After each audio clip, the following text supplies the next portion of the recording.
Hello दोस्तों, कैसे हो आप सभी। उम्मीद करते हैं कि सभी विद्यार्थी ठीक ही होंगे। इंपॉर्टेंट होने वाला, क्योंकि आज हम एग्जाम में सीधे एग्जाम से टक्कर देने वाला क्वेश्चन, ठीक है। जो जो भी विद्यार्थी का 14 फरवरी से एग्जाम देने वाले हैं, आज 13 फरवरी हो चुका है और यही प्रश्न आपके एग्जाम में पूछे जाएंगे, ठीक है। तो देखो, कल एक प्रश्न हमने थोड़ा बताया था, लेकिन कोई प्रॉब्लम के कारण मैंने पूरा नहीं करवा पाया। तो देखो, आज पूरा होगा। तो आप सभी विद्यार्थी यहाँ पर जुड़ जाओ और इसका राइट आंसर बताते जाओ, ठीक है ना। चलो, जितने भी स्टूडेंट जुड़े हुए हैं, आप लोग लाइक कर दो और जल्दी से अपने दोस्तों में भी शेयर कर दो, ठीक है।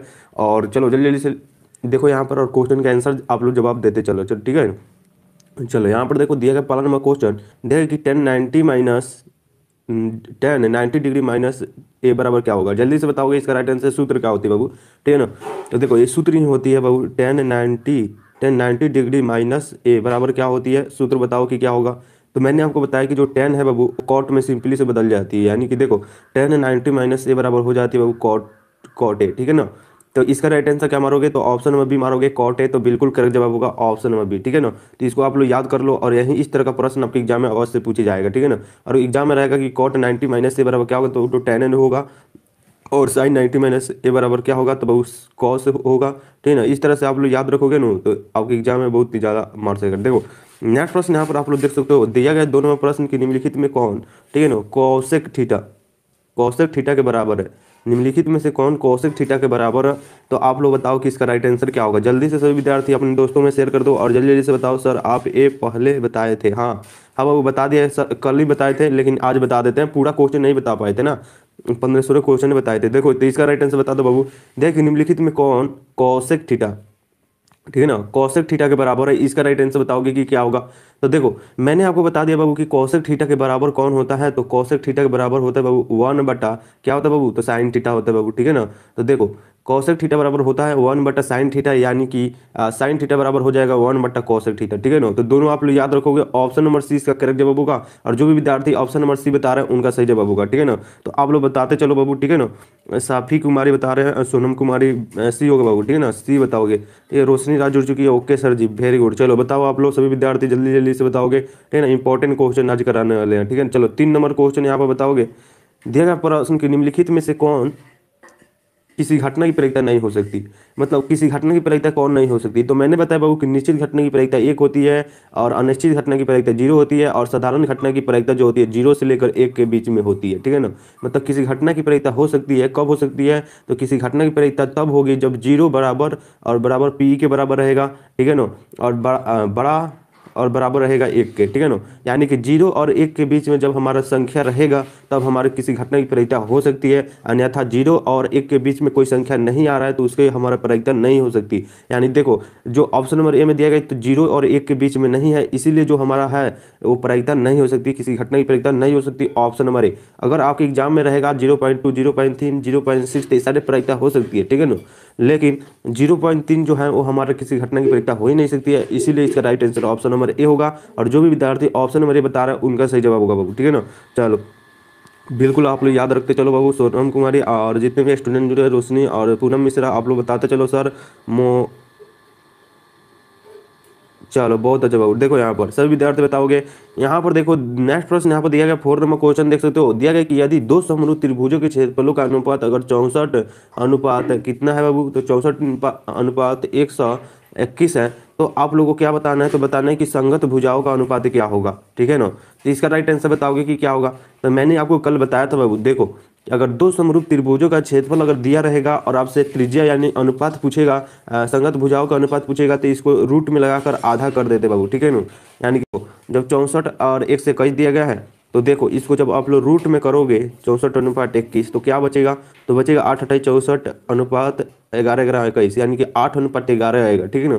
अगर यहीं पर आपका मतलब त्रिज्या का अनुपात दिया रहेगा और क्षेत्रफल निकलना होगा, तो क्या करोगे बाबू, तो इसको आप लोग को स्क्वायर कर देनी है सिंपली से, ठीक है ना। ये क्वेश्चन, इस प्रकार का क्वेश्चन आपके एग्जाम में 100% पूछे जाएगा, ठीक है ना। तो आप लोग याद रखो, ऑप्शन नंबर ए बिल्कुल सही जवाब होगा, 8:11। तो जो भी विद्यार्थी ऑप्शन नंबर ए बता रहा है उनका सही जवाब होगा, ठीक है ना। चलो, बिल्कुल सही जवाब बता रहे हैं बाबू लोग, ऑप्शन नंबर ए बताओगे। चलो नेक्स्ट प्रश्न यहाँ पर देखोगे, इंपॉर्टेंट क्वेश्चन सभी लेकर आ चुके हैं हम। देखो दिया गया यहाँ पर प्रश्न देख सकते हो, दिया गया कि यदि बहुपद पी एक्स बराबर यहाँ पर दे दिया गया है S square plus 7x plus 10, तो शून्यों को अल्फा तथा बीटा हो तो अल्फा इंटू बीटा का मान आप लोगों को बता देना बाबू, ठीक है ना। तो अल्फा इंटू बीटा का मान हम लोग क्या पढ़े हैं, जल्दी से बताओगे कमेंट में करके कि आप लोग क्या पढ़े हैं इत्यादि से, ठीक है ना। तो देखो अल्फा इंटू बीटा का मान होता है बाबू सी बटा ए, ठीक है, और अल्फा प्लस बीटा का मान होता है बाबू माइनस बी बटा ए, ठीक है ना। तो दोनों सूत्र याद रखो, कहीं ना कहीं सूत्र पर आपको मतलब क्वेश्चन आएगा तो बन ही जाएगा। देखो एक और सूत्र आप याद रखो, 1 बटा अल्फा प्लस 1 बटा बीटा का मान क्या होता है बाबू, डायरेक्ट सूत्र याद रखोगे माइनस बी बटा, ठीक है ना, माइनस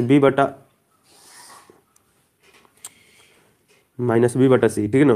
तो डायरेक्ट आप लोग सूत्र याद रखते चलोगे, यानी कि 1 बटा अल्फा प्लस 1 बटा बीटा का मान होता है माइनस बी बटा सी, ठीक है ना। और आपसे तो केवल सिंपली से पूछा जा रहा है कि अल्फा इंटू बीटा का मान बता देना है बाबू, ठीक है। तो सी बटा ए, सी कितना दिया गया है, तो सी कितना दिया बाबू, सी बटा ए, सी कितना दिया तो 10 दिया गया है, ठीक है। ए एक्स के जवाब पर कुछ नहीं दिया गया है, तो 10 ये हमारा आंसर हो जाएगा ना। चलो इसका राइट आंसर बताओगे कि 5 का कौन विद्यार्थी बिल्कुल सही जवाब वाला बता रहा है, उनका राइट आंसर हो जाएगा, ठीक है ना। चलो ऑप्शन नंबर सी होगा बाबू, 10 बताओगे राइट जवाब होगा, ठीक है। और इस प्रकार का क्वेश्चन आपके एग्जाम में, ठीक है, भले ही क्वेश्चन नहीं पूछे, मैंने इस पैटर्न पर जरूर पूछेगा बाबू, ठीक है ना। तो आप लोग इसको ध्यान से याद रख लो। चलो नेक्स्ट प्रश्न यहाँ पर देखो, और कोई भी क्वेश्चन दे रहा है वायरल तो उसके चक्कर में नहीं पड़ना है, क्योंकि देखो एग्जाम में सीधे सीधे बोल दिया गया कि 30 मिनट पहले आना है, तो वायरल पेपर हो ही नहीं सकता, और होगा तो मैं आपके पास जरूर भेजूंगा बाबू, ठीक है ना। टेंशन मतलब आप लोग, और पढ़ाई दिल से करते रहो, और जितने भी हम क्लास कराएंगे, और शाम में भी मैथ का ही क्लास चलेगा, तो मैथ में शाम में और से जुड़ जाना, क्योंकि नए क्वेश्चन नए पेपर जो आपका मैंने आने वाला है उसके रिलेटेड हम लेकर आएंगे। देखो दिया गया 6 नंबर प्रश्न यहाँ पर देख लो, दिया गया है कि कॉस पाई बटा 3 का मान क्या होगा, ठीक है ना।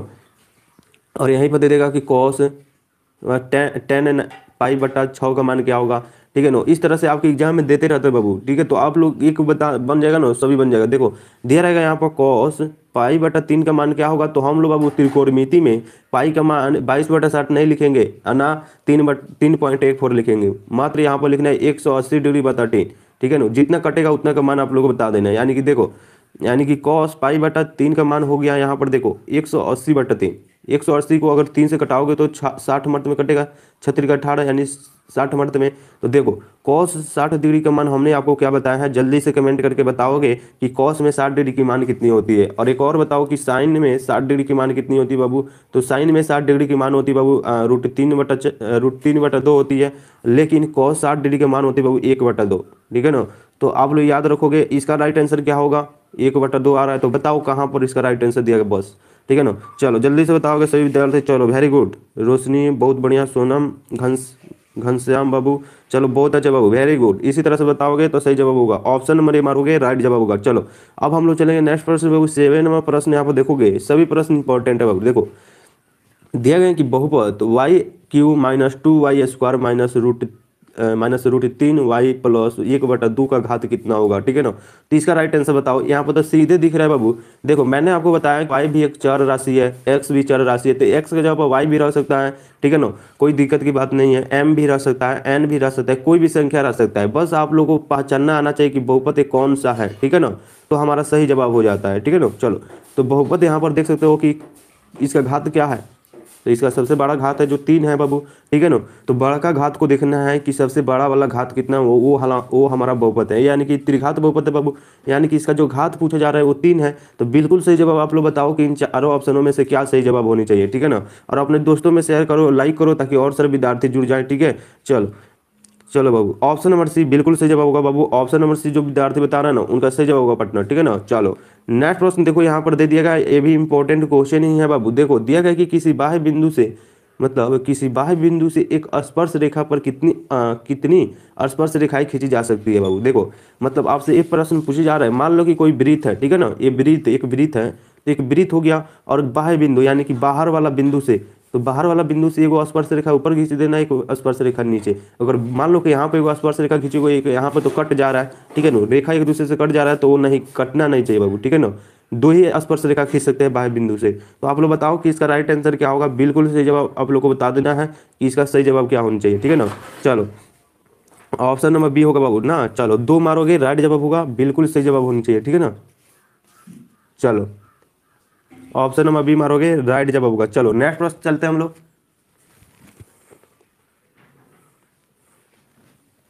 चलो देखो, अगर आप लोग को इस तरह से समझ नहीं है ना बाबू, तो देखो अगर हम लोग किसी बाह्य बिंदु, मान लो कि यहाँ पर एगो बाह्य बिंदु दे देते हैं, ठीक है ना।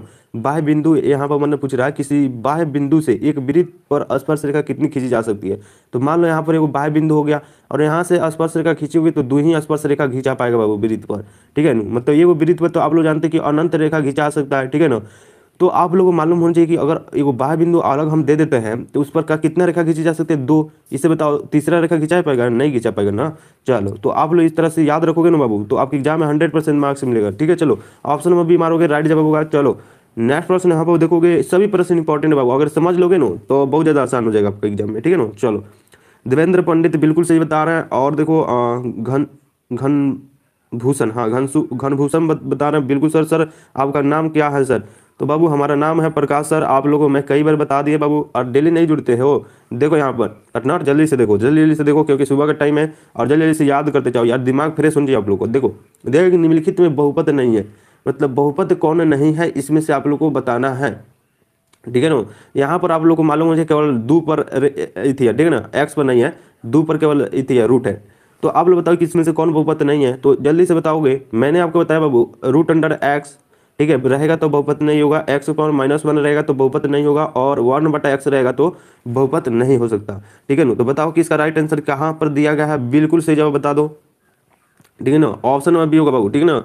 चलो ऑप्शन में भी जो विद्यार्थी बताएगा उसका 100% राइट आंसर होगा, यानी कि x + 1/x हो जाएगा, ठीक है। चलो बिल्कुल सही जवाब होगा ऑप्शन में भी बाबू, ठीक है। चलो नेक्स्ट प्रश्न आप देखोगे, दिया गया कि संचयी ब्रह्मवर्ता वक्र कहलाती है। मतलब मान लो कोई संचयी ब्रह्मवर्ता यहाँ पर दे दिया गया है, तो इसका जो वक्र है, ये वक्र ये क्या कहलाएगी बाबू, जल्दी से बताओ कि तोरण कहलाएगी, या फिर आयत चित्र कहलाएगी, या फिर डंडा लेख कहलाएगी, या फिर ब्रह्मवर्ता भुज कहलाएगी, ठीक है ना। ये प्रश्न आएगा एग्जाम में, याद रख लो आप लोग। तो ये जो वक्र कहलाती है संचयी ब्रह्मवर्ता वक्र, ये तोरण कहलाती है। ऑप्शन नंबर ए बिल्कुल सही जवाब होगा। जो विद्यार्थी ऑप्शन नंबर ए बता रहा है ना, उसका सही में जवाब आंसर हो जाएगा, ठीक है बाबू। चलो बिल्कुल सही जवाब आप लोग बता रहे हो, किंग सनू बिल्कुल राइट आंसर बाबू, ठोको लाइक आंसर, ठीक है ना, बिल्कुल सही जवाब आप लोग ठोकते जाओ। चलो नेक्स्ट प्रश्न आप देखोगे बाबू, ठीक है ना, जल्दी से बताओगे। दिया गया कि आर त्रिज्या वाले अर्धवृत्त की परिमिति क्या होती है।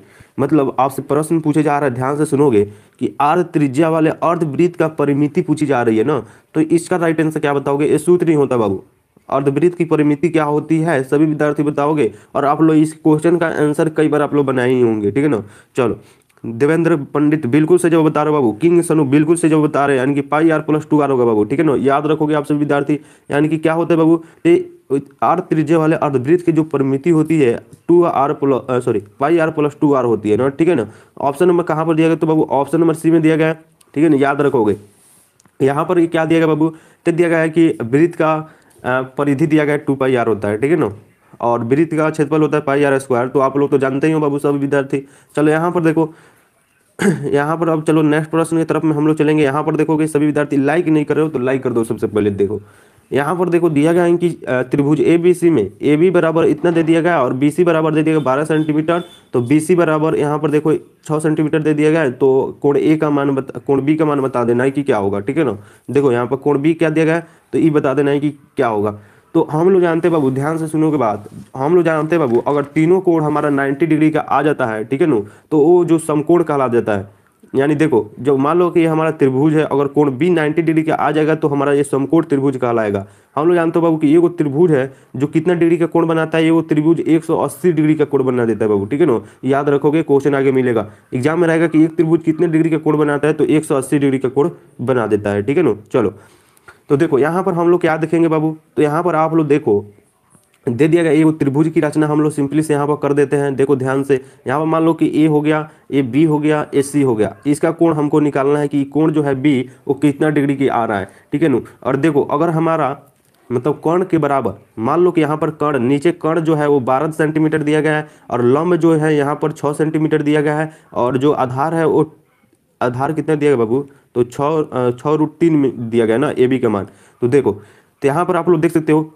तो अब आप लोगों को क्या करना है, अगर हमारा कर्ण, ठीक है, आधार और लंब के बराबर अगर आ जाता है, ठीक है, अगर हम चेक करेंगे तो अगर हमारा जो कर्ण है वो आधार और लंब के बराबर अगर आ जाता है, तो हम मानेंगे बाबू कि जो हमारा कर्ण बी है वो 90 डिग्री का आएगा। तो हमारा जो हमारा आंसर है वो आएगा समकोण, यानी कि 90 डिग्री का जब कोई एगो कोण आ जाता है बाबू, तो हमारा समकोण त्रिभुज का निर्माण हो जाता है, ठीक है ना बाबू। तो अब आप लोग हम क्या करोगे, तो सिंपली से चेक करोगे। चेक कैसे करना है बाबू, तो सिंपली से आप लोग ध्यान देखोगे, पाइथागोरस प्रमेय से होता है कि कर्ण यानी कि एच का स्क्वायर बराबर होता है बाबू लंब, ठीक है नो, लंब पी का स्क्वायर प्लस आधार बी का स्क्वायर, ठीक है नो। तो देखो कर्ण कितना है बाबू, तो 12 सेंटीमीटर है, तो 12 सेंटीमीटर का स्क्वायर, और देखो पी कितना दिया गया बाबू, तो पी दिया गया कि 6 सेंटीमीटर, ठीक है ना। तो 6 सेंटीमीटर का स्क्वायर प्लस बी कितना दिया बाबू, तो 6√3 का स्क्वायर, ठीक है। तो देखो यहाँ पर क्या हो जाएगा हमारा, तो 12 बराबर हुआ 144 हो जाएगा यहाँ पर, ठीक है, बराबर देखो 6 का स्क्वायर करोगे तो 36 हो जाएगा, प्लस देखो ये भी 6 है बाबू, तो स्क्वायर है 6 का भी, तो 6×6 = 36 इसका हो जाएगा, और √3 से स्क्वायर जो कट जाएगा, ठीक है ना। तो यहाँ पर बच जाएगा बाबू सिंपली से 3 × 3। समझ में आ गया आप लोग। तो देखो अब आपको क्या करना है, तो यहाँ पर देखो 36 में 3 से गुना करोगे तो कितना आएगा बाबू, तो 108, ठीक है ना। 36 तो यहाँ कितना हो जाता है बाबू, 108 हो जाता है। तो अब 108 और 36 जोड़ोगे तो कितना हो जाएगा बाबू, तो 108 और 36 देख जोड़ो, 6 और 8 कितना हो जाता है, 14, ठीक है ना।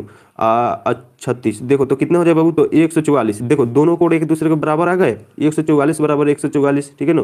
तो ये जो हमारा कोण आ रहा है वो बाबू 90 डिग्री का आ रहा है। जब कोण हमारा 90 डिग्री का आएगा कोण बी, तो ये मानो कि ये जो हमारा त्रिभुज है वो समकोण त्रिभुज बनेगा, यानी कि ऑप्शन नंबर ए बिल्कुल सही जवाब हो जाएगा, ठीक है ना। जब भी इस तरह का क्वेश्चन दिया रहेगा आप लोग को, और कोई भी कोण आपको पूछा जा रहा है, तो अगर आप लोग इस तरह से बनाओगे तो आपका आंसर आ जाएगा, ठीक है ना। चलो बिल्कुल सही जवाब। नेक्स्ट प्रश्न यहाँ पर देखोगे 13 नंबर प्रश्न, आप सभी विद्यार्थी यहाँ पर देखोगे जल्दी जल्दी से।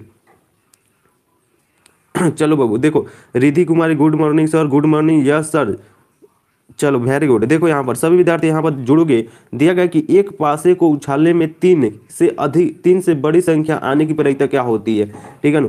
चलो जल्दी से बताओगे इसका राइट आंसर कौन कौन विद्यार्थी जानता है। याद करने वाली बात है बाबू, ये अक्सर क्वेश्चन आपके एग्जाम में मिलेगा। देखो एक पासे को उछालने में 3 से बड़ी संख्या आने की जो प्रक्रिया होती है बाबू, वो होती है 1/2, ठीक है ना। याद रखोगे, ये क्वेश्चन कई बार पूछा गया और आपके एग्जाम में भी पूछा जाएगा, तो सिंपली से याद रखोगे ऑप्शन नंबर ए, जो भी विद्यार्थी बता रहा है उनका सही जवाब होगा, ठीक है ना बाबू। तो आप इसको याद रख लो, इंपॉर्टेंट क्वेश्चन है। चलो नेक्स्ट प्रश्न यहाँ पर देखोगे, देखिए कि 2 क्रमागत सम संख्याओं का मसा यानी कि एचसीएफ क्या होगा। मतलब मान लो कि 2 क्रमागत संख्या कौन कौन से ले लेते हैं, तो 4 ले लो या फिर 6 ले लो, ठीक है, या फिर 2 ले लो या फिर 4 ले लो, कोई भी 2 क्रमागत, यानी क्रमागत मतलब क्या होगा, तो 2 के बाद 4 ही होता है और 4 के बाद 6 ही होता है। तो कोई एक संख्या ले लो या फिर 6 के बाद में 8 ले लो, ठीक है बाबू। तो देखो हम 4 और 6 सिंपली से ले रहे हैं।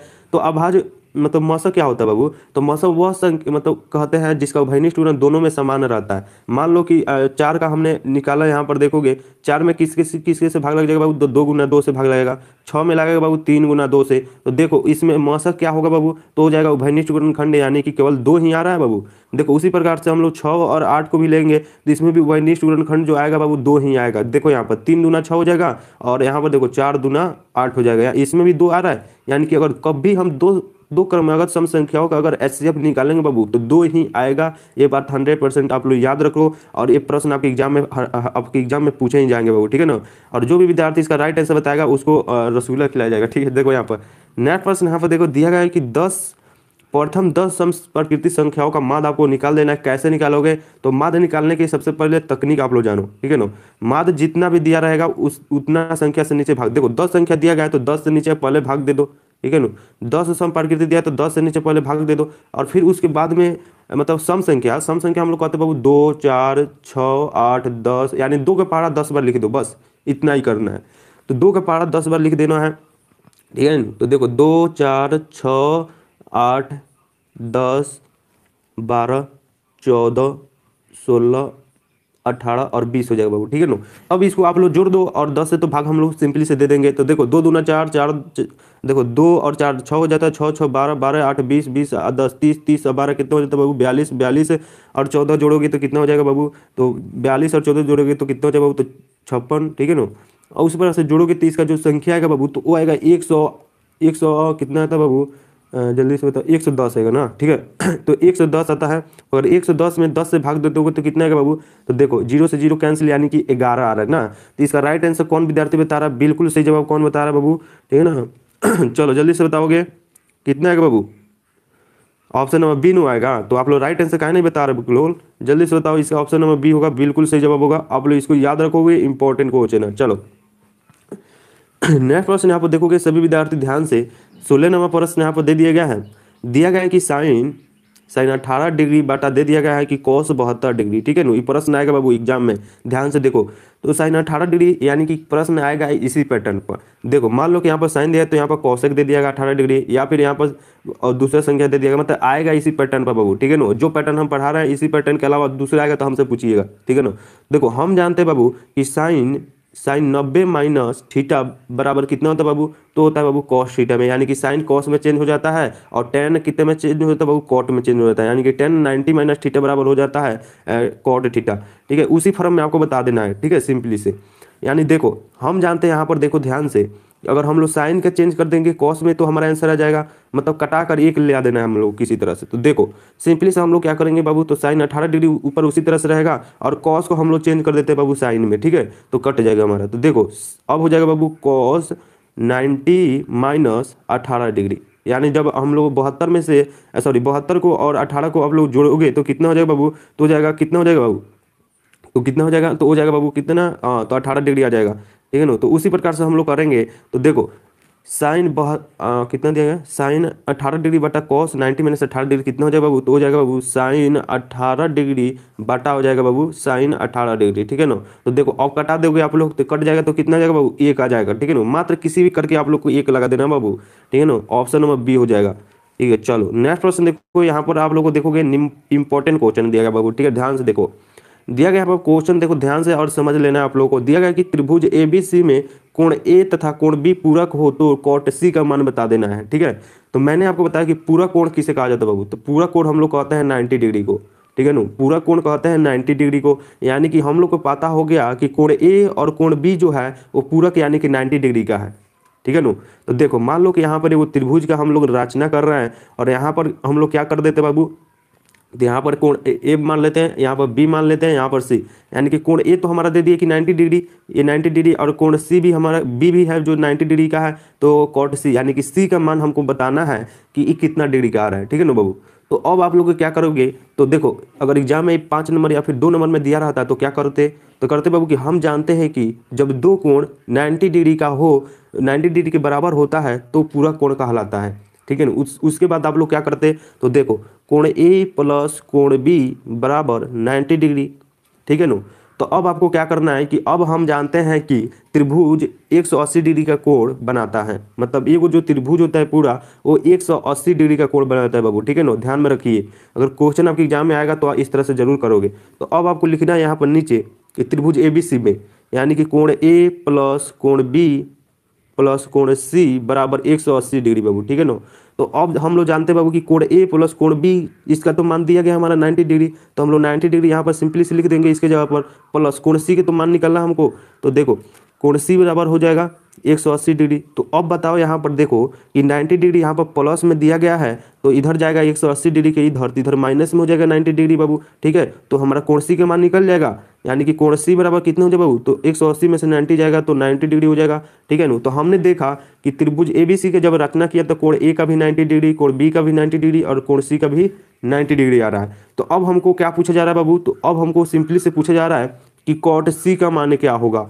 तो देखो कॉट क्या चीज़ में बदल जाता है बाबू, तो टेन में, यानी कि 1/10 सी हो जाएगा, ठीक है ना, 1/10 सी हो जाएगा। और सी का मान कितना दिया बाबू, तो 90 डिग्री, यानी देखो यहाँ पर 1/10 90 डिग्री की मान क्या होती है बाबू, जल्दी से बताओगे आप लोग, 90 डिग्री की मान क्या होती है, जल्दी से बताओगे सभी विद्यार्थी यहाँ पर कमेंट करके बताओगे। बहुत अच्छा बाबू, 0 डिग्री हो जाएगा, बिल्कुल सही जवाब बता रहे हो आप लोग। देखो 10 देखो 1/10 90 डिग्री का जो मान होता है बाबू, 90 का मान होता है अपरिभाषित, यानी कि 1/अपरिभाषित हो जाएगा। जब 1/अपरिभाषित को अगर कटाओगे तो 0 डिग्री आ जाएगा सिंपली से। बिल्कुल सही जवाब मारोगे आप लोग, ऑप्शन नंबर बी तो 100% राइट आंसर आएगा। और इस प्रकार क्वेश्चन आपके एग्जाम में मिल जाएगा तो आप लोग राइट आंसर ठोक देना बिल्कुल, ठीक है ना। चलो नेक्स्ट प्रश्न आप देखोगे को मालूम होनी चाहिए, दिया गया है। तो हम लोग जानते हैं बाबू द्विघात बहुपद का जो विवेचक होता है यानी कि डी, वो क्या होता है बाबू, तो हम लोग जानते हैं बाबू कि b² माइनस 4ac होता है बाबू, ठीक है ना, याद रखोगे आप लोग क्या होता है बाबू, तो b² माइनस 4ac होता है। इसके लिए विवेचक रूप, अगर यहाँ पर एक जगह पर सी दे डी दे या फिर कुछ दे तो उसके हिसाब से हम लोग विवेचक का मान बना देते हैं सिंपली से। लेकिन यहाँ पर तो सही दिया गया है, हमारा सूत्र ही हो जाएगा, यानी कि b² माइनस 4ac। बताओ कहाँ पर दिया गया, राइट आंसर हो जाएंगे, ठीक है ना, बिल्कुल। लाइक जिस जो भी स्टूडेंट है लाइक देते चलो बाबू, ठीक है ना, लाइक दोगे तो बहुत अच्छा लगेगा। चलो ऑप्शन नंबर सी बिल्कुल सही जवाब मारोगे तो राइट आंसर हो जाएगा बाबू, ठीक है ना। और लाइक कोई कर दो, अपने दोस्तों में भी शेयर करते चलो वीडियो को, ठीक है ना। चलो ऑप्शन नंबर सी हो जाएगा b² - 4ac, बिल्कुल सही जवाब। चलो नेक्स्ट प्रश्न 19 नंबर की तरफ में हम लोग चलते हैं और इसका राइट आंसर देखते हैं कौन सारे विद्यार्थी बता रहे हैं। चलो बाबू बताओ। देखो दिए गए चित्र में अगर पी क्यू लंब है बी सी का, मतलब देखो यहाँ पर दिया गया पी क्यू और लंब है, मतलब पी क्यू लंब है बी सी का, तो ए बी बराबर दे दिया गया बाबू। यहाँ पर देखो ए पी बराबर दे दिया गया, यहाँ पर देखो 2 सेंटीमीटर। और देखो बी पी कहाँ है बाबू, तो देखो यहाँ पर है 6 सेंटीमीटर यहाँ पर दे दिया गया है। और पी क्यू कहाँ बाबू, तो यहाँ पर देखो, यहाँ पर पी क्यू दे दिया गया 3 सेंटीमीटर। तो आपको मान निकालना है बी सी का मान कितना होगा, ठीक है नो। तो जल्दी से बताओगे कि इसको हम लोग कैसे बनाएंगे। तो देखो बाबू सिंपली से आपको क्या करना है, तो लिख देना है यहाँ पर कि हम जानते हैं कि कोण ए पी क्यू, देखो यहाँ पर कोण ए पी क्यू बराबर है किसके बराबर बाबू, तो ए बी सी के, ठीक है ना। ये भी एक त्रिभुज ही है बाबू और ये भी एक त्रिभुज ही है, मतलब 2 त्रिभुज एक ही में दिया गया है बाबू, ठीक है ना। समझ में रख लेना है आप लोग को, ये वो त्रिभुज ए दे दिया गया है और ये वो त्रिभुज ए दे दिया गया। तो हम लोग क्या लिखेंगे बाबू यहाँ पर, तो ए पी क्यू बराबर है कोण ए बी सी के, ठीक है नु। तो अब आपको क्या करना है बाबू, तो आपको लिख देना है कि कोण ए पी क्यू सर्वांसम त्रिभुज ए बी सी के, मतलब दोनों त्रिभुज जो है वो समरूप है, एक दूसरे के समरूप है, ठीक है नो। तो अब आपको सिंपली से ये करना है बाबू, एक बार लिख लो ए पी बटा, देखो यहाँ पर मैं लिख रहा हूँ ए पी बटा किसके बराबर हो जाएगा, ए पी किसके बराबर है बाबू, तो ए पी बराबर है बी क्यू के, ठीक है नो। जो इतना दूरी है इतना दूरी के बराबर है, यानी कि बी पी यहाँ पे लिख देंगे नीचे बराबर। अब क्या करना है आप लोग को, तो अब लिखना है पी क्यू बराबर होना चाहिए बी सी के, ठीक है ना। ई बराबर है इसके, ठीक है ना, ए पी बराबर है बी क्यू के, तो पी क्यू भी बराबर होगा बी सी के, ठीक है ना। तो अब आप लोग लिख दोगे पी क्यू बराबर होगा बी सी के, और बी सी का मान निकालना है। और देखो ए पी का मान तो दे दिया गया यहाँ पर, देखो ए पी का मान दे दिया गया 2 सेंटीमीटर और पी क्यू का मान दे दिया गया, पी क्यू का मान दे दिया गया 6 सेंटीमीटर। और देखो पी की का 3 सेंटीमीटर दिया गया है और बी पी का दे दिया गया है 6 सेंटीमीटर। तो बस मान निकाल दो आप लोग। तो देखो क्या हो जाएगा, यहाँ पर ध्यान से देखोगे ए पी बराबर दे दिया गया है 2 सेंटीमीटर, ठीक है नो। अब बी पी कितना दिया गया बाबू, तो 6 सेंटीमीटर बटा 6। और देखो पी क्यू के कितना दिया गया बाबू, तो बराबर 3 सेंटीमीटर।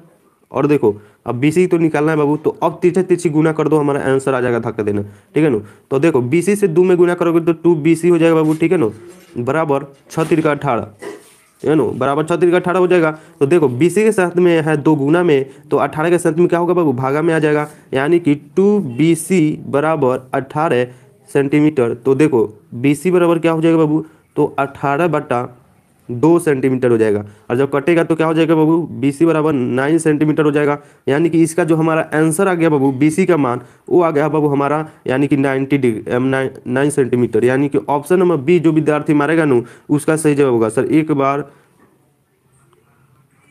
चलो बहुत अच्छे बाबू, वेरी गुड। इसका राइट आंसर होगा बाबू ऑप्शन नंबर बी, राइट जवाब होगा, बिल्कुल सही जवाब होगा। चलो नेक्स्ट प्रश्न यहाँ पर देखोगे बाबू, इंपॉर्टेंट क्वेश्चन है दिया गया, यहाँ पर ध्यान से देखोगे, दिया गया कि किसी घन का किनारा एवं उसके विकर्ण की लंबाई बता देनी है आप लोगों को, सिंपली से, ठीक है नु। मतलब किसी घन का किनारा एवं उसके विकर्ण की लंबाई का अनुपात आप लोग को बता देना है कि कितनी होती है बाबू। जल्दी से सभी विद्यार्थी बताओगे इसका राइट आंसर क्या होगा। ए में दे कि √3:1, बी में दे कि 1:2, सी में दे कि √3:2 और डी में दे कि 1:√3। तो देखो मैंने आपको बताया, यहाँ पर देखोगे घन में न लंबाई होती है बाबू न चौड़ाई होती है, घन में केवल भुजा ही भुजा होती है, क्योंकि घन जो होता है बाबू वर्ग से मिलकर बना होता है, ठीक है नु। ये चीज़ आप लोगों को ध्यान में होनी चाहिए। देखो यहाँ पर घन जो होता है बाबू वो वर्ग से मिलकर बना होता है, कोई भी लोगे तो भुजा ही होगा, इसमें लंब न आधार है कुछ भी नहीं होती है, केवल भुजा ही भुजा रहती है, ठीक है नु। याद हो गया आप लोगों को। तो आप लोग जानते हैं बाबू कि घन की भुजा बराबर ए होती है, भुजा को हम लोग ए से सूचित करते हैं, ठीक है नु। और देखो घन की क्या दिया गया यहाँ पर निकालने के लिए, तो विकर्ण, तो घन का विकर्ण क्या होती है बाबू, तो घन के विकर्ण बराबर होती है √3 गुना भुजा होती है बाबू। तो घन का विकर्ण की लंबाई का अनुपात बता देना है। तो हम लोग जानते हैं बाबू कि घन की लंबाई का अनुपात क्या हो जाएगा, यानी कि उभयनिष्ठ अनुपात आपको बताना है। घन की विकर्ण की उभयनिष्ठ अनुपात क्या होगा बाबू, हो जाएगा, देखो भुजा तो ए है, ठीक है, जब इसका अनुपात यानी कि देखो भुजा के अनुपात करोगे तो क्या हो जाएगा, तो भुजा के विकर्ण का अनुपात करोगे तो हो जाएगा √3 गुना ये हो जाएगा, ठीक है नो। तो ए से 1 कट जाएगा बाबू, तो बच गया हमारा 1/√3, ठीक है नो, 1/√3 हमारा आ गया। तो इसको अनुपात में लिख दो, यानी कि 1/√3 हो जाएगा हमारा सही जवाब, ठीक है ना। इसका राइट आंसर कहाँ पर, 20 का राइट आंसर बताओ कि आप लोग क्या बता रहे हो जल्दी से, चलो जल्दी से बताओ।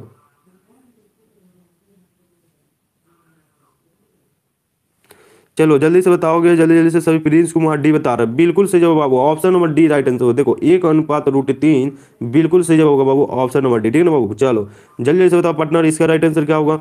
दिया गया यहाँ पर कि बिंदु, ध्यान से देखोगे बिंदु एक को दे दिया गया है यहाँ पर, और आपसे पूछा जा रहा है कि मूल बिंदु की दूरी कितनी होगी बाबू, ठीक है ना। तो देखो मैंने आपको मध्य बिंदु के निर्देशांक का दूरी बता दिया, दो बिंदुओं के बीच की दूरी बता दिया, ठीक है ना।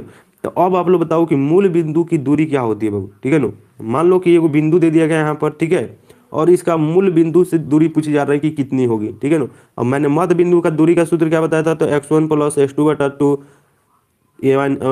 मतलब कोमा y1 + y2/2, ये हो गया बाबू कितना, तो हो गया मध्य बिंदु का निर्देशांक का दूरी। उसी प्रकार से दूरी का सूत्र मैंने रूट वाला बताया था। तो आप लोग बताओ यहाँ पर मूल बिंदु का दूरी क्या होगा, जल्दी से बताओगे कि 7 होगा, 13 हो गया, 17 हो गया, फिर 5 होगा।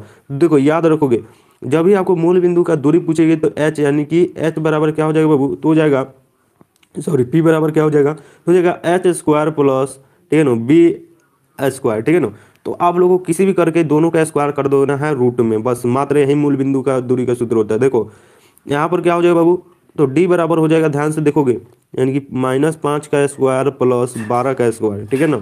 चलो तो 5 का स्क्वायर करोगे तो माइनस में दिया है तो प्लस हो जाएगा, 2 बार मतलब करोगे गुना, तो देखो यहाँ पर हो जाएगा 25 प्लस 12 का हो जाता है 144, ठीक है ना।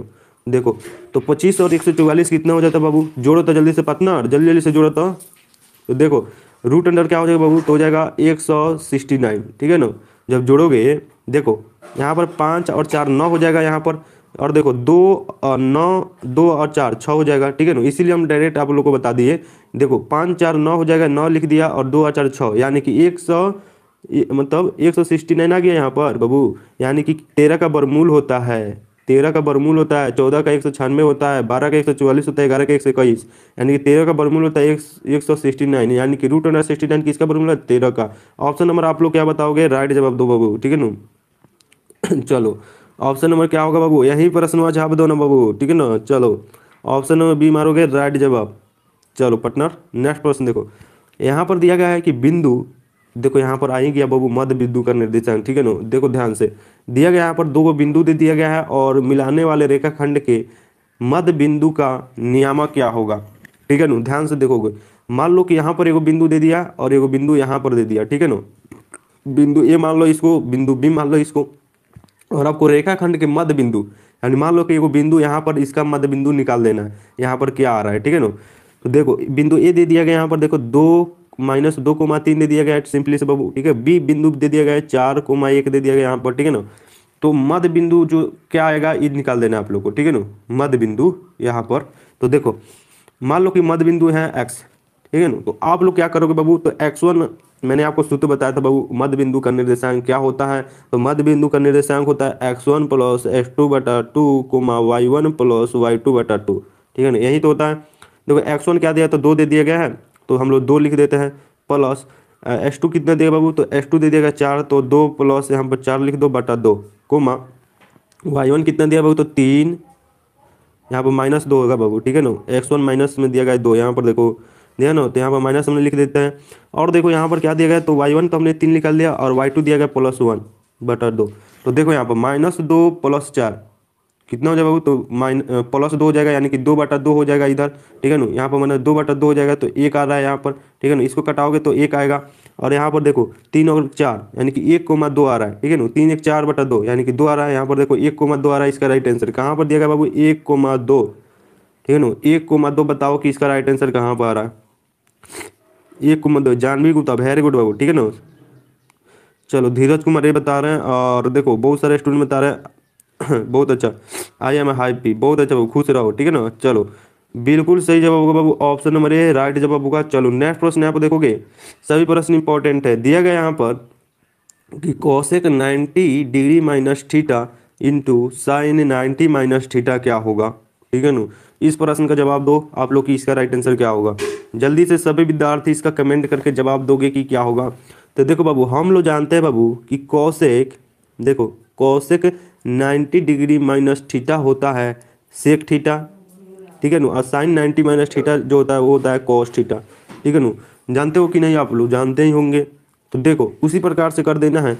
तो कॉसेक 90 माइनस थीटा बराबर क्या हो जाएगा, नीचे तो हो जाएगा सेक थीटा, ठीक है, और बीच में इंटू दिया गया मतलब गुना, कितना हो जाएगा साइन 90 माइनस थीटा कितना हो जाएगा तो कॉस थीटा हो जाएगा, ठीक है। तो एक और सूत्र हम लोग जाने हैं बाबू, क्या चीज़ जाने हैं, तो सेक थीटा बराबर क्या होता है, तो होता है बाबू 1/cos थीटा, ठीक है नु। जानते हैं कि नहीं, सेक थीटा बराबर होता है 1/cos थीटा, ठीक है नु। और cos थीटा बराबर होता है बाबू 1/sec थीटा। तो देखो इसको तोड़ देते हैं बाबू उसी फॉर्म में, यानी कि सेक थीटा हो जाएगा 1/cos थीटा, ठीक है नु, और गुना cos थीटा। तो क्या हो जाएगा, cos थीटा से cos थीटा कट जाएगा, बचेगा हमारा एक राइट आंसर हो जाएगा। यानी कि जो भी विद्यार्थी इसका ऑप्शन नंबर क्या बता रहा है बाबू, रिद्धि कुमार ये बता रही है सही जवाब बाबू, ठीक है ना। चले बहुत अच्छा, very good, option number A मारोगे राइट जवाब होगा बाबू, ठीक है ना। चलो पार्टनर जल्दी से बताओ सो, तो देखो यहाँ पर दिया गया 24 नंबर प्रश्न यहाँ पर बताओगे, इंपॉर्टेंट क्वेश्चन बाबू दिया गया है और सभी विद्यार्थी इसको देखोगे। दिया गया है मोस्ट इंपॉर्टेंट क्वेश्चन, दिया गया है कि 1 + cot² A/1 + tan²A। देखो बाबू ये इंपॉर्टेंट क्वेश्चन है और इसको कैसे बनाया जाएगा आप लोग बताओगे कमेंट करके। इसका राइट आंसर क्या होगा, देखो इस सब क्वेश्चन जो होता है बड़का, इसको डायरेक्ट आंसर याद कर लिया जाता है, क्योंकि इसी प्रकार क्वेश्चन सेम टू सेम आपको बिहार बोर्ड दे देता है, ठीक है ना। जो क्वेश्चन आपका एनसीईआरटी का रहेगा वो सेम टू सेम क्वेश्चन वो दे देगा, ठीक है ना। बस करना कुछ नहीं है, देखो sec²A cos²A cot²A और tan² दे दिया गया है, ठीक है ना। तो आप लोग क्या करोगे, तो सिंपली से आप लोग जानते हैं बाबू कि cot² दिया गया है, तो इसका सूत्र क्या होता है बाबू, तो होता है कि cos²A/sin²A, ठीक है ना। और tan² के लिए होता है बाबू, देखो tan² के लिए होता है sin²A/cos² होता है बाबू, ठीक है ना। तो अब बताओ कि cot के जगह पर आप लोग ई रख दो और tan² के जगह पर आप लोग इस सूत्र को रख दो, ठीक है ना। और दोनों का भीम का जोड़ कर दो ऊपर नीचे, और ऊपर नीचे कटा दो, जो संख्या कटने वाला कट जाएगा, ठीक है ना। और उसके बाद जो आंसर आएगा वो हमारा आंसर आ जाएगा। तो देखो मैं बना रहा हूँ, थोड़ा डिस्प्ले छोटा ना इसीलिए दिक्कत हो रहा है। तो देखो यहाँ पर हो जाएगा 1 उसी प्रकार से रहेगा। और कॉट को कैसे तोड़े थे अभी, तो तोड़े थे बाबू cos²A/sin²A, ठीक है ना। कॉट को हम लोग तोड़ दिया इस सूत्र में, और देखो 1 के नीचे भी 1 छिपा हुआ है बाबू, उसी प्रकार से 10 का भी तोड़ दो, तो 1 प्लस उसी प्रकार से रहेगा, 10 को तोड़ेगे तो कितना हो जाएगा बाबू, तो sin²A/cos²A हो जाएगा और 1/1। तो देखो लॉसो ले लो ऊपर वाला को, sin² को, और एक में साइन से भाग दोगे तो ऊपर हो जाएगा sin² प्लस cos² और नीचे हो जाएगा sin²। और फिर उसी प्रकार से करोगे नीचे का, तो एक से भाग दोगे cos² को तो ऊपर हो जाएगा cos² प्लस sin²cos²। तो देखो मैं डायरेक्ट यहाँ पर आप लोग को लिए लिख देता हूँ, ऊपर आ जाएगा बाबू sin² प्लस cos², ठीक है ना, बटा cos², ना सॉरी sin², देखो sin², ठीक है ना, sin², ठीक ठीक उसी तरह से नीचे लिख देना है cos² प्लस sin² बटा cos² बाबू, ठीक है ना। तो आप लोग जानते हैं बाबू एगो सूत्र होता है, यानी कि देखो यहाँ पर ध्यान से, यानी कि sin² प्लस cos² बराबर 1 होता है बाबू, ठीक है ना। उसी प्रकार से cos² प्लस sin² बराबर 1 होता है। देखो क्यों, क्योंकि आप लोग जानते हैं कि 1 + 2 जोड़ोगे तो 3 ही होगा, और 2 + 1 जोड़ोगे तो 3 ही होगा। तो प्लस में cos² इधर दिया रहे या फिर sin² इधर दिया रहे तो 1 ही होगा बाबू राइट आंसर, ठीक है ना। तो आप लोग कुछ समझो और इसका राइट आंसर आप लोग बनाओ। तो क्या हो जाएगा बाबू, तो देखो इसका जगह पर हम लोग बराबर 1 दे दिया, इसका जगह पर 1, यानी कि यहाँ पर आप लोग देखोगे कट गया। देखो इस ये हो जाएगा बाबू 1 बटा ऊपर हो जाएगा sin², ठीक है ना, और नीचे हो जाएगा 1/cos², ठीक है ना। तो आप लोग इसको क्या करो, तो इस तरह से नचा दो, यानी कि ऊपर नीचे सॉरी इसको उलट दो सिंपली से, ठीक है। cos² को उलटोगे और एक के नीचे आ जाएगा। तो देखो यहाँ पर कैसे हो जाएगा, तो 1/sin² गुना cos² बटा 1 हो जाएगा। तो अब गुना कर दोगे तो क्या हो जाएगा बाबू, तो cos² बटा sin², ठीक है ना। तो अभी अभी सूत्र मैंने बताया कि cot² के लिए होता है cos² बटा sin²। तो वही हमारा राइट आंसर होगा बाबू, ऑप्शन नंबर सी बिल्कुल सही जवाब होगा। जो भी विद्यार्थी ऑप्शन नंबर सी बता रहा है ना उसका सही जवाब होगा। चलो योर फ्रेंड, हेलो सर, बहुत अच्छा बाबू। सोनम कुमारी सी बता रही थी, योर फ्रेंड सी बता रहे हैं, कंटेंट क्रिएटर सी बता रहे थे, बिल्कुल सही जवाब बाबू, ठीक है ना। चलो ऑप्शन नंबर सी मारोगे राइट आंसर होगा और लाइक करते चलोगे। चलो नेक्स्ट प्रश्न यहाँ पर आप सभी विद्यार्थी देखोगे, ठीक है ना, ध्यान से। दिया गया प्रश्न की निम्नलिखित में से कौन सी अभाज्य संख्या है, मतलब प्रश्न इंपॉर्टेंट है, आप लोग को बता देना है कि निम्नलिखित में से कौन जो है वो अभाज्य संख्या है।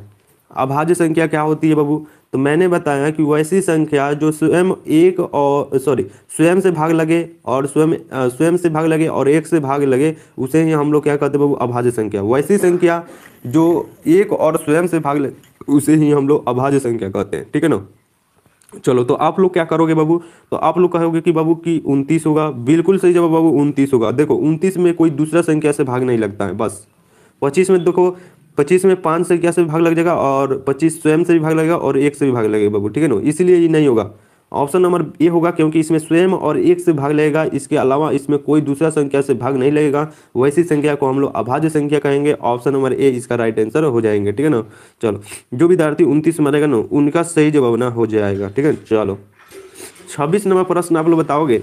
दिया गया है इंपॉर्टेंट क्वेश्चन और इसका समझना जरूरी है। जो समझदार स्टूडेंट है उसके लिए मस्ट इंपॉर्टेंट। देखो, जो विद्यार्थी 450 नंबर लेकर आना चाहता है उसके लिए इस प्रश्न इंपॉर्टेंट। देखो, दिया गया कि 5 नंबर में भी क्वेश्चन पूछ जाता है। देखो, बाढ़ का क्वेश्चन है। देखो, दिया गया कि एक 6 मीटर ऊंचे स्तंभ की छाया पृथ्वी पर 2√3 की लंबाई है, दो रूट 2√3 मीटर लंबी है, तो सूर्य का उन्नयन कोण बता देना। तो मान लो यहाँ पर क्या दिया बाबू? तो एक 6 मीटर के ऊंचे खंबे, मान लो यहाँ पर एक 6 मीटर के ऊंचे वो खंबा हमने यहाँ पर बना दिया, ठीक है ना, यहाँ पर, ठीक है ना। 6 मीटर का है खंबा, ठीक है। जो इसकी छाया बन रही है यहाँ पर, इसकी जो छाया बन रही है बाबू, कितना मीटर बन रही है लंबी? तो 2√3 मीटर लंबी बन रही है, ठीक है ना। तो इसका उन्नयन कोण पूछा जा रहा है। इसका जो उन्नयन कोण है ना, वो पूछा जा रहा है कि ये कितना होगा। इसका कोण जो होगा, ये उन्नयन कोण कितना होगा, ठीक है ना।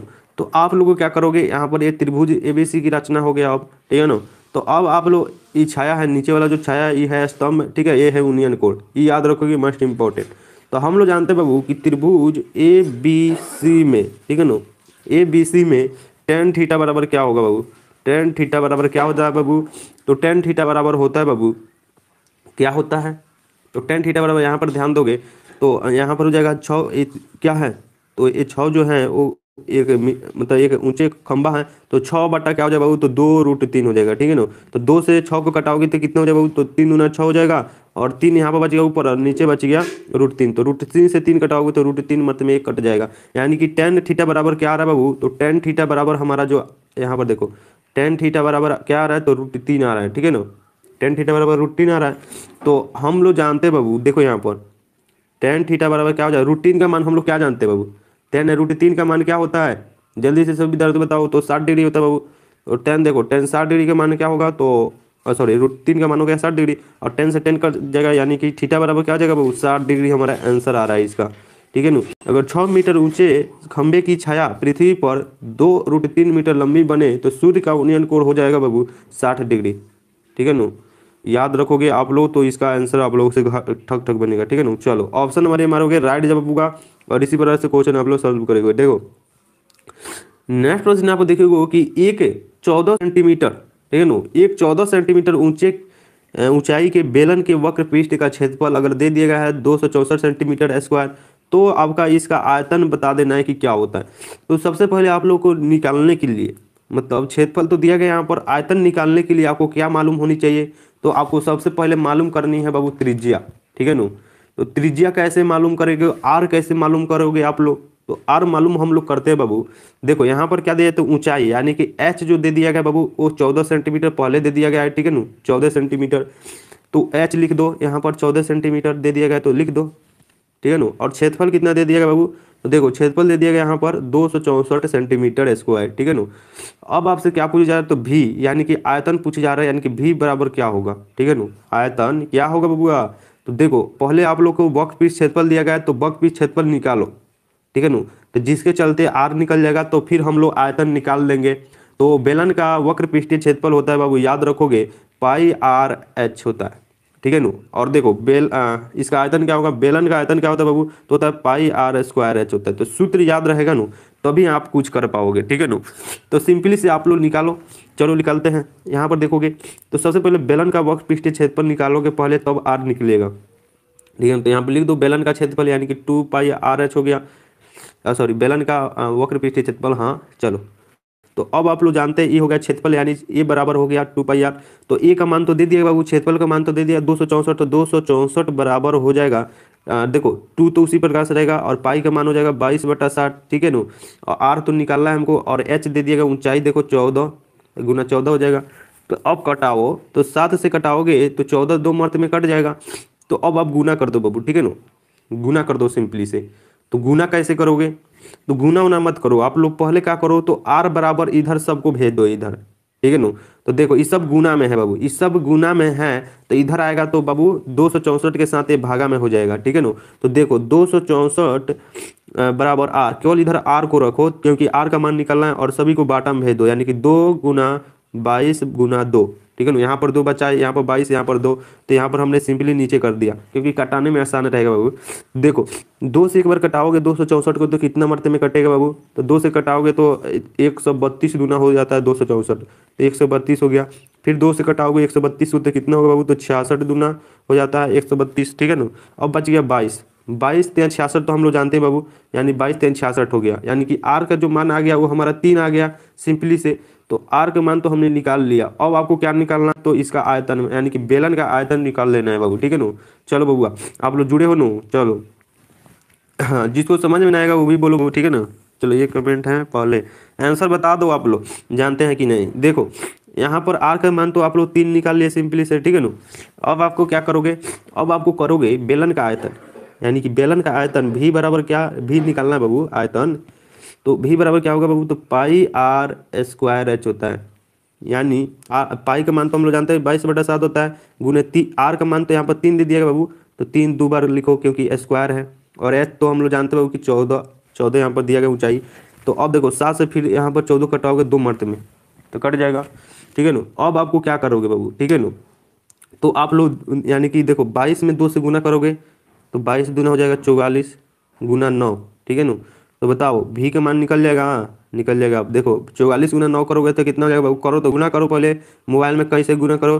44 गुना 9 कितना हो जाता है बाबू, तो 44 गुना 9 जो हो जाता है, वो हो जाता है 9 चौका 36 के 6, 3 9 चौका 36, 36 और 4 39, ठीक है ना। 396 आ रहा है बाबू, भी बराबर कितना आ रहा है बाबू, 396 आ रहा है ना। चलो इसका राइट आंसर जो विद्यार्थी ऑप्शन नंबर सी बता रहा है ना उसका सही जवाब होगा, ठीक है ना। चलो ऑप्शन नंबर सी इस तरह से बनाओगे बाबू लोग, ठीक है ना। आप लोग बना नहीं रहे हो लोग ना, चलो ऑप्शन नंबर सी हो जाएगा, ठीक है ना। चलो अब हम लोग चलते हैं नेक्स्ट क्वेश्चन में, ठीक है ना। तब तक आप लोग लाइक करो, ठीक है। चलो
चलो जल्दी यहाँ पर देखोगे सभी विद्यार्थी, यहाँ पर देखोगे जल्दी जल्दी से, ठीक है ना। चलो यहाँ से भी क्वेश्चन आपके एग्जाम में पूछे जाएंगे, तो सभी विद्यार्थी इसका राइट आंसर जल्दी जल्दी से बताओगे, ठीक है ना। चलो यहाँ पर देखोगे आप सभी विद्यार्थी, दिया गया है कि 2 या 2 से अधिक आवाज संख्याओं का मौसा बता देना है कि कितना होगा, ठीक है ना। चलो जल्दी से बताओगे इसका राइट आंसर क्या होगा, सभी विद्यार्थी बताओगे, ठीक है ना। चलो रिद्धि प्रदीप कुमार जितने भी स्टूडेंट जुड़े तो जल्दी से बताओगे।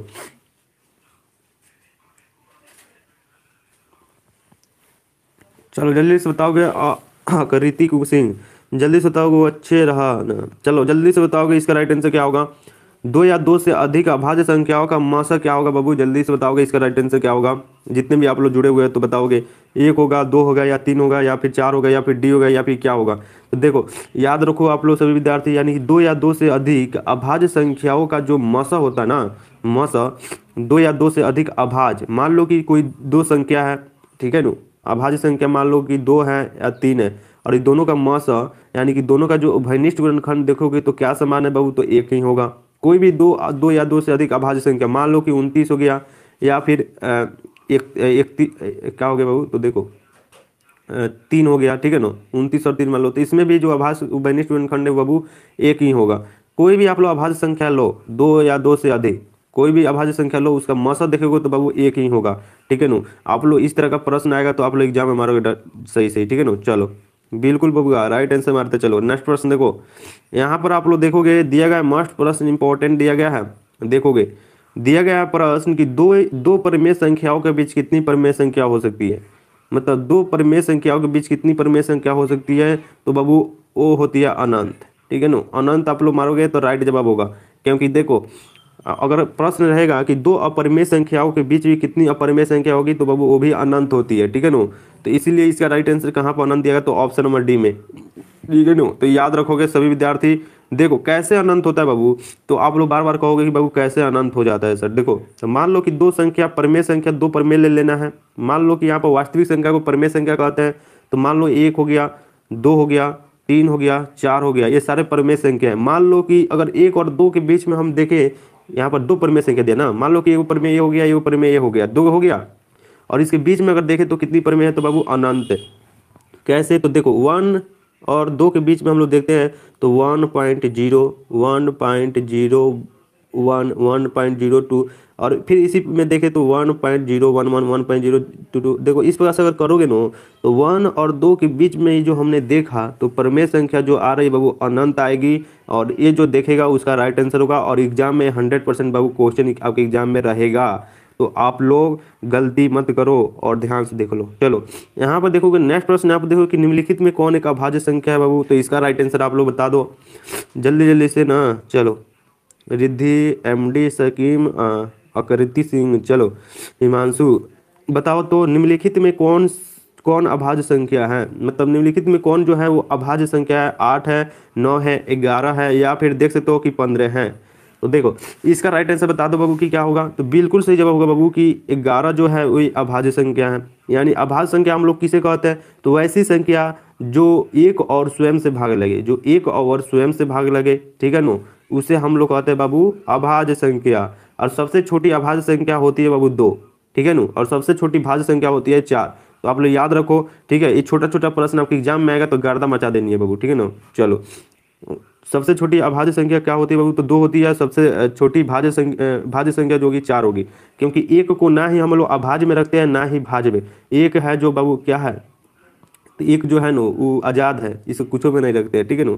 चलो नेक्स्ट प्रश्न यहाँ पर देखोगे, सभी प्रश्न इंपॉर्टेंट है बबुआ। देखो 4 नंबर प्रश्न देखो, देखो यहाँ पर देखो दो संख्याओं का मौसा 25 और 50 है, तो संख्याओं का गुणनफल क्या होगी, जल्दी से बता दो पार्टनर।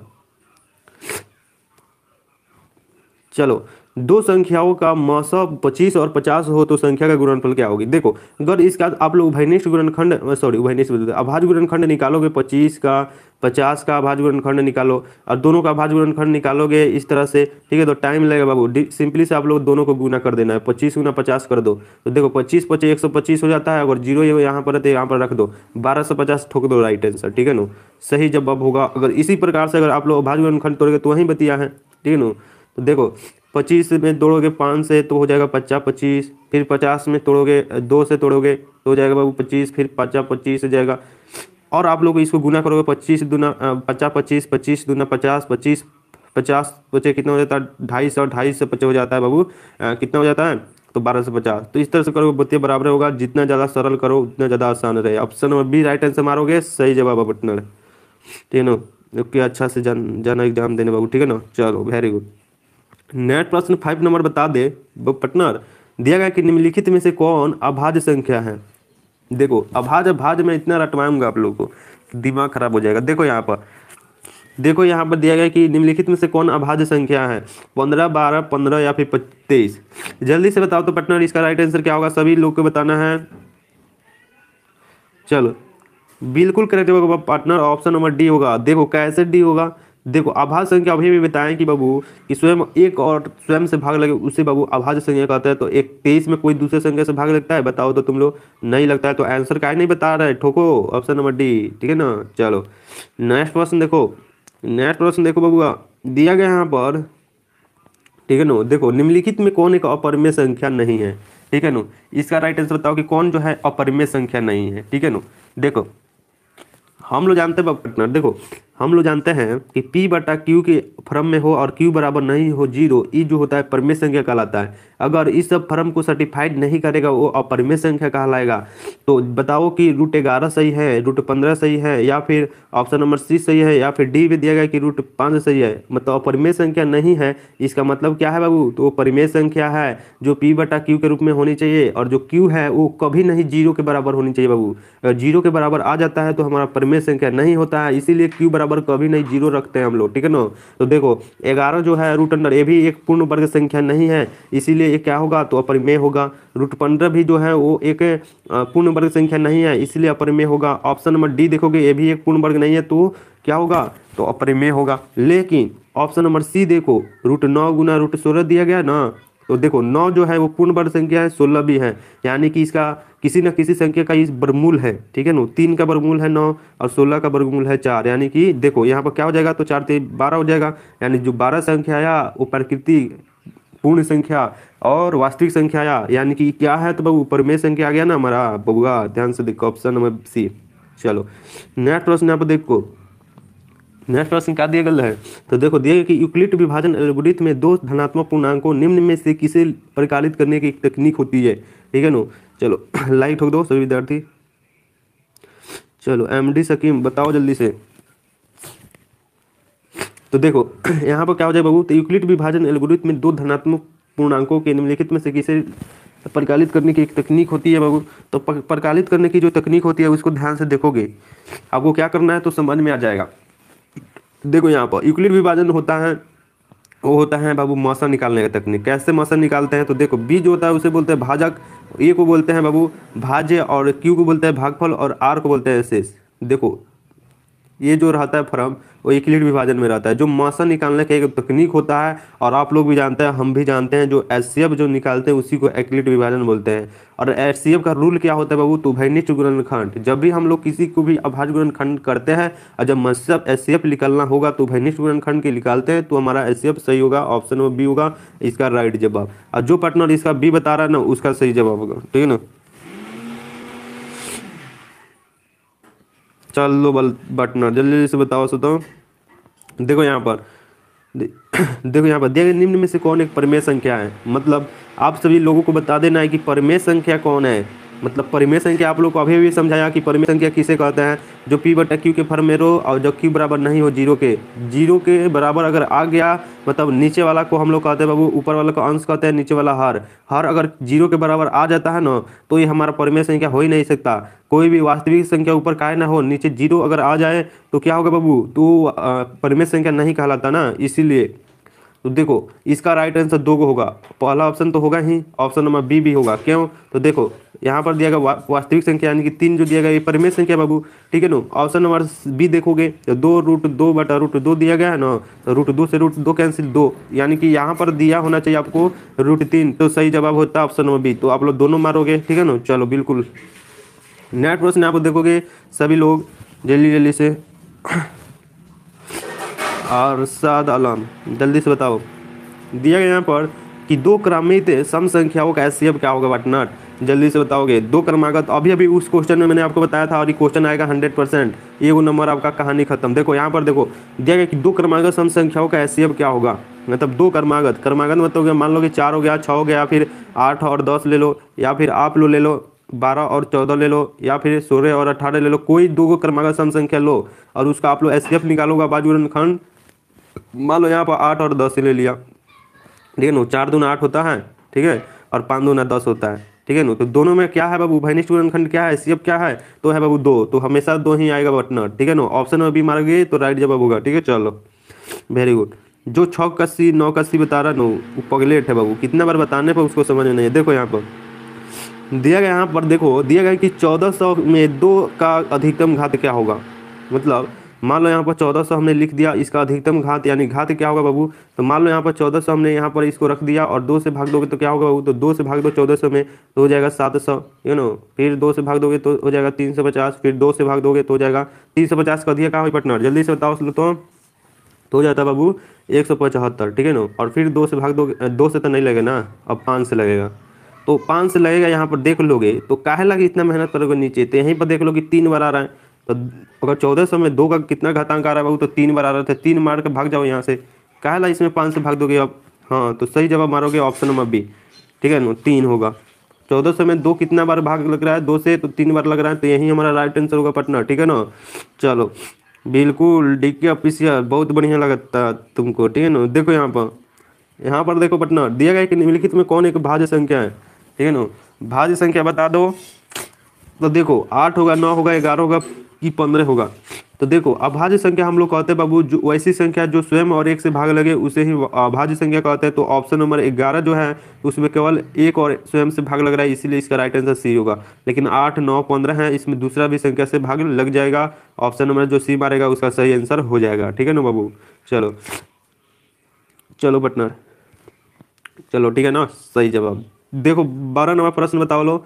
दिया गया कि इनमें से कौन सी संख्या अपरिमेय है, मतलब कौन जो ऐसी संख्या है जो अपरिमेय संख्या कहलाएगी, √9 कहलाएगी, या फिर √20 कहलाएगी, या फिर √25 कहलाएगी, या फिर √49 कहलाएगी। मतलब आप लोग को ये चीज करना है कि कौन जो है वो पूर्ण वर्ग नहीं है, ठीक है नो। देखो 9 जो है वो पूर्ण वर्ग है, क्योंकि 9 का वर्गमूल होता है 3, 20 का ये पूर्ण वर्ग नहीं है बाबू, किसी का भी वर्गमूल 20 नहीं होता है। 25 भी पूर्ण वर्ग है, यानी कि 25 का होता है 5 का 25 होता है, 7 का 49 होता है, ठीक है ना। तो आप लोग मारोगे बाबू ऑप्शन नंबर बी, तो सही जवाब मारोगे, बिल्कुल सही जवाब होगा √20, ठीक है ना पार्टनर। चलो इसका राइट आंसर आप लोग बी मारोगे, राइट जवाब होगा। चलो सर डीके ऑफिशियल बहुत अच्छा बाबू, तुमको मिलेगा पार्टनर, छेना मिलेगा तुमको, ठीक है ना, लाल मोहन, ठीक है ना। चलो यहाँ पर देखो फिर वहीं प्रश्न देखो रिवाइज दिया गया कि 25 गुना 50 के HCF और LCM के गुणनफल क्या होगा।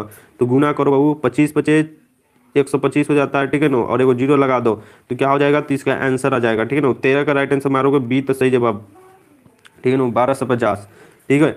याद रखोगे, इसका डायरेक्ट गुना कर दो बाबू, ठीक है ना पार्टनर। तो आप लोग काहे नहीं कमेंट करके राइट आंसर बता रहे हो, लाइक करते रहो, ठीक है ना। चलो यहाँ पर देखो 14 नंबर 13 नंबर हो गया ना, हाँ चलो 14 नंबर क्वेश्चन देखो लो, ठीक है ना। चलो देखो यहाँ पर दे निम्न में से कौन एक परिमेय संख्या है, परिमेय संख्या बता दो।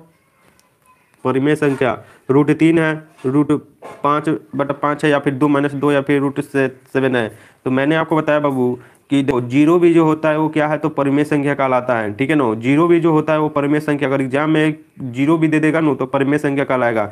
यानी कि देखो √3 अपरिमेय, √5/5 अपरिमेय, √c जो है परिमेय होगा, यानी कि 2 - 2 जाएगा बाबू, तो जीरो, यानी जीरो भी एक प्राकृतिक संख्या होता है बाबू, तो पूर्ण संख्या भले सॉरी पूर्ण संख्या होता है, इसीलिए क्या होगा बाबू, तो परिमेय संख्या कहलाएगा। ऑप्शन नंबर सी सही जवाब होगा चाहिए, ठीक है ना। चलो बहुत सारा स्टूडेंट बी बता रहा है बाबू, बी में कैसे होगा पार्टनर।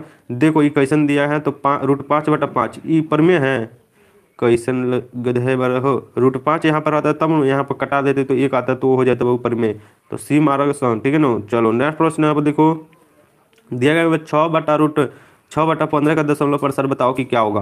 तो देखो दशमलव प्रसार ऐसा कोनो क्वेश्चन मतलब आसान नहीं है, ये प्रश्न आएगा तो बउआ नन छोड़िए लो, ठीक है ना। परिमेय अपरिमेय से क्वेश्चन आ जाए, भाज्य भाज्य से आ जाए तो आप लोग छोड़ देगा ना, तो बहुत से का आएगा, ठीक है ना।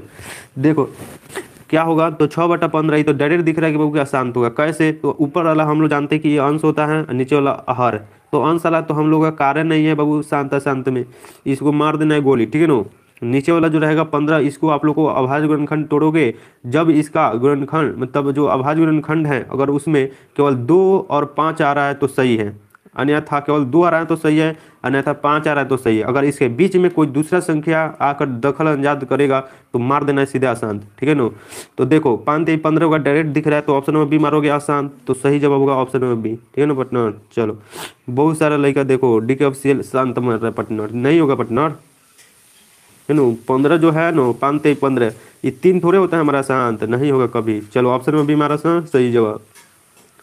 नेक्स्ट प्रश्न देखो पार्टनर, जल्दी जल्दी से बताओ तो पार्टनर, जल्दी जल्दी से देखो प्रश्न इंपॉर्टेंट दिया गया है। देखो दिया गया कि महत्तम समवर्तन ए और बी गुना, ठीक है, लघुत्तम समवर्तन दे दिया गया, मतलब HCF, ठीक है ना, HCF ए बी गुना LCM, ठीक है, ए बी दे दिया गया बाबू, ठीक है नो। इसका गुना करोगे तो क्या आएगा, तो आएगा बाबू ए गुना बी, ठीक है नो। ये एक सिंपल क्वेश्चन है, अगर ई आएगा एग्जाम में तो गलती करोगे तो बहुत पिटाओगे। ऑप्शन नंबर सी होगा राइट जवाब, ठीक है नो। तो पार्टनर जल्दी जल्दी से सी मारो सुन। देखो बहुत सारे लेके वो गलती कर दिया, कैसे कैसे बच्चा है तुम लोग। देखो ऑप्शन नंबर सी मारो, साबू खातून, बहुत अच्छा, वेरी गुड, चलो वेरी गुड। देखो इसी में कोई बी मार रहा है, ठीक है नो। कहाँ कहाँ से आप लोग पढ़े हो पार्टनर। देखो यहाँ पर देखो 17 नंबर क्वेश्चन, देखो राइट आंसर मारो पार्टनर, राइट आंसर, ठीक है ना। इतना आसान आसान क्वेश्चन, अगर कोई गलती करते बहुत खिस बरता है। देखो दिया गया यहाँ पर कि 625 के अभाज्य गुणनखंड में 5 के घातांक क्या हुई, ठीक है ना। देखो 625 का जो अब अगर अभाज्य गुणनखंड तोड़ेंगे बाबू, देखो यहाँ पर जल्दी जल्दी से 625, मान लो कि यहाँ पर 625 है, ठीक है ना। और इसका जब अभाज्य गुणनखंड तोड़ेंगे 5 से, ठीक है ना, मतलब 5 से तोड़े या फिर 2 से तोड़े या फिर कुछों से भाग लगे इस संख्या में, लेकिन देखना है आपको है कि जो 5 कितना बार आ रहा है वही चीज़ चेक करना है। जितना बार 5 आएगा उतना ही हमारा आंसर होगा बाबू, ठीक है ना। उसी प्रकार से रहेगा बाबू कि 121 में कितना बार 11 आएगा, 124 में कितना बार 12 का भाज्य, मतलब कितना बार 2 आएगा। इस तरह से अगर रहेगा ना तो आप लोग इसमें गलती करोगे तो बहुत पिटाएगा। देखो 25 से, देखो 625 में भाग दोगे तो कितना आएगा, तो देखो 25 में सॉरी 625 नो, 5 से 625 में भाग दोगे तो 125, 625 हो जाएगा, फिर 5 से दोगे तो 25 25 125, फिर 5 से दोगे तो 50 25। इसमें कितना बार आया, तो 1 2 3 4, यानी कि 5 जो घातांक आया, 5 का कितना बार घातांक आया 625 में, तो 4 बार आ रहा है ना। तो 4 जो मारेगा उसका सही जवाब होगा, जो 5 मारेगा वो गलती जवाब मारेगा, ठीक है ना। चलो इंडियन टेक्निकल हमन ये बता रहे थे 3 गलत जवाब, डी के 4 बता रहे थे सही जवाब। चलो partner very good, option number D मारो, राइट जवाब होगा। और जो डी के छोड़कर ये सब मारेगा उसका गलत जवाब होगा, ठीक है ना, गलत जवाब। चलो नेक्स्ट प्रश्न यहाँ पर देखो दिया है कि 2 परिमेय संख्याओं के बीच परिमेय संख्या हो सकती है। बाप रे, इसका सभी विद्यार्थी बताओ तो राइट आंसर। इसको मैंने इतना बार बता दिया 100 बार से ऊपर, और देखते हैं कि कौन विद्यार्थी राइट आंसर बता रहा है ना। चलो जल्दी से बताओ तो पार्टनर, 18 लिख कर बताओगे तो समझ में आएगा। बहुत सारे स्टूडेंट पीछे चल रहे हैं और वो बता रहे आंसर, तो इसीलिए गलत हो रहा है ना, नहीं तो सभी तो जानते ही हैं बाबू, ठीक है ना। उज्जवल कुमार बहुत पिटाएगा तू, आई लव यू लिख रहा है ना। चलो एग्जाम में तुमको सब बात मालूम चल जाएगा। देखो आर्यमन जल्दी बताओ जल्दी से, ऑप्शन नंबर डी सही जवाब। जो विद्यार्थी ऑप्शन नंबर डी मारेगा ना उसका सही जवाब होगा। देखो क्यों होगा, तो देखो 2 परिमेय संख्याओं के बीच अपरिमेय संख्या कितनी होगी, तो अनंत होगी। अभी भी मैंने आपको समझाया था कि अनंत होगी, कैसे होगी वो भी समझाया था, सावधानियों के कैसे है कैसे। देखो ऑप्शन नंबर डी मारो, राइट आंसर होगा। नेक्स्ट प्रश्न देखो, नेक्स्ट प्रश्न देखो कि क्या एक परिमेय संख्या अपरिमेय संख्या का गुणनफल अपरिमेय संख्या हो सकती है बाबू।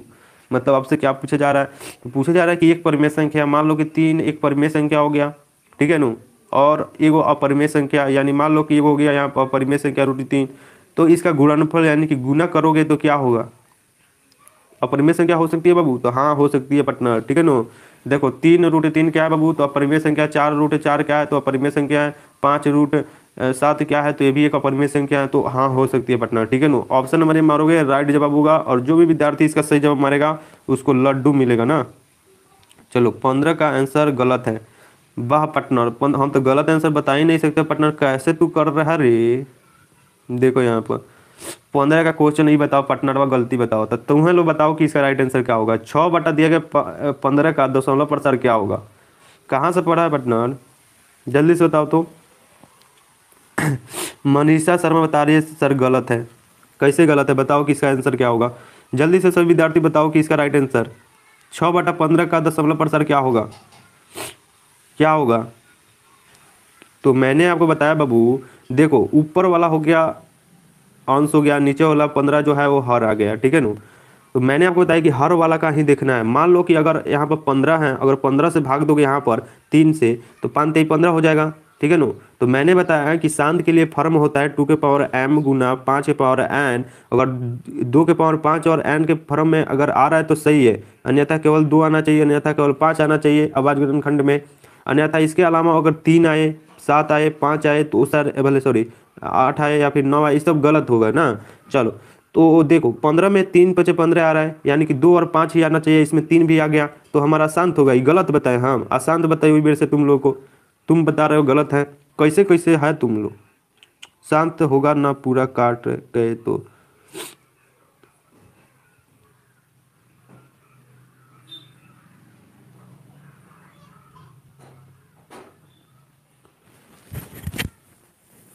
चलो चलो नेक्स्ट क्वेश्चन देखो।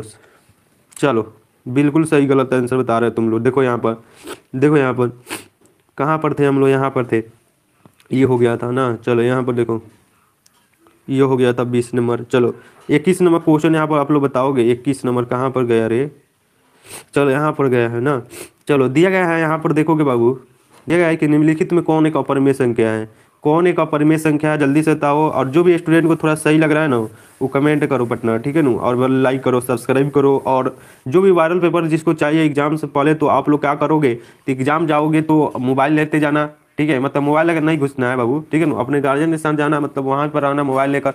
जैसे मतलब आधा घंटा पहले आपको जाना है, लेकिन आधा घंटा पहले तो जाइएगा नहीं, हम लोग भी जानते हैं। वहीं पर रहिएगा गेटे पर, ठीक है ना। मैंने इधर उधर मतलब गेट से अलग बगल में रहिएगा। जैसे गेट बंद होने वाला होगा उससे थोड़ा 5 मिनट पहले जाइएगा। मतलब जब वायरल पेपर आ जाएगा तो डाल दीजिए, तो 1 मिनट देख लीजिएगा, ठीक है ना। तो उसके लिए व्हाट्सएप ग्रुप में जुड़ना पड़ेगा, या फिर जो पढ़ा होगा उसको वायरल पेपर की जरूरत नहीं है पटना, ठीक है ना। जो पढ़ा होगा उसको देखो। पहले हम लोग सोचते थे कि वायरल पेपर आएगा तो दे दिएगा, तो आधा घंटा पहले ही रूटीन आ गया है कि जाना पड़ेगा तुम लोगों को, तो हम क्या करें लो, ठीक है ना। तो आएगा तो तुम अपना देखना है, मतलब किसी भी करना है, एग्जाम नहीं छूटना चाहिए पटना, ठीक है ना। देखो यहाँ पर दिया गया कि निम्नलिखित में कौन एक अपरिमेय संख्या है। अपरिमेय संख्या बताओगे तो सीधे दिख रहा है पार्टनर की ऑप्शन नंबर सी जो है वो एक अपरिमेय संख्या, क्योंकि √5 को हम लोग अपरिमेय कर रहे हैं, ठीक है ना। ऑप्शन नंबर सी इसका राइट जवाब होगा, ठीक है ना। तो आप लोग सीधे मारो, सोचो वोचो मत, सोचना तो पड़ेगा बाबू, ठीक है ना, नहीं तो गलती हो जाएगा। देखो नेक्स्ट प्रश्न देखो कि एक वृत्ताकार पथ पर 3 धावक एक ही स्थान से दौड़ना प्रारंभ करते हैं।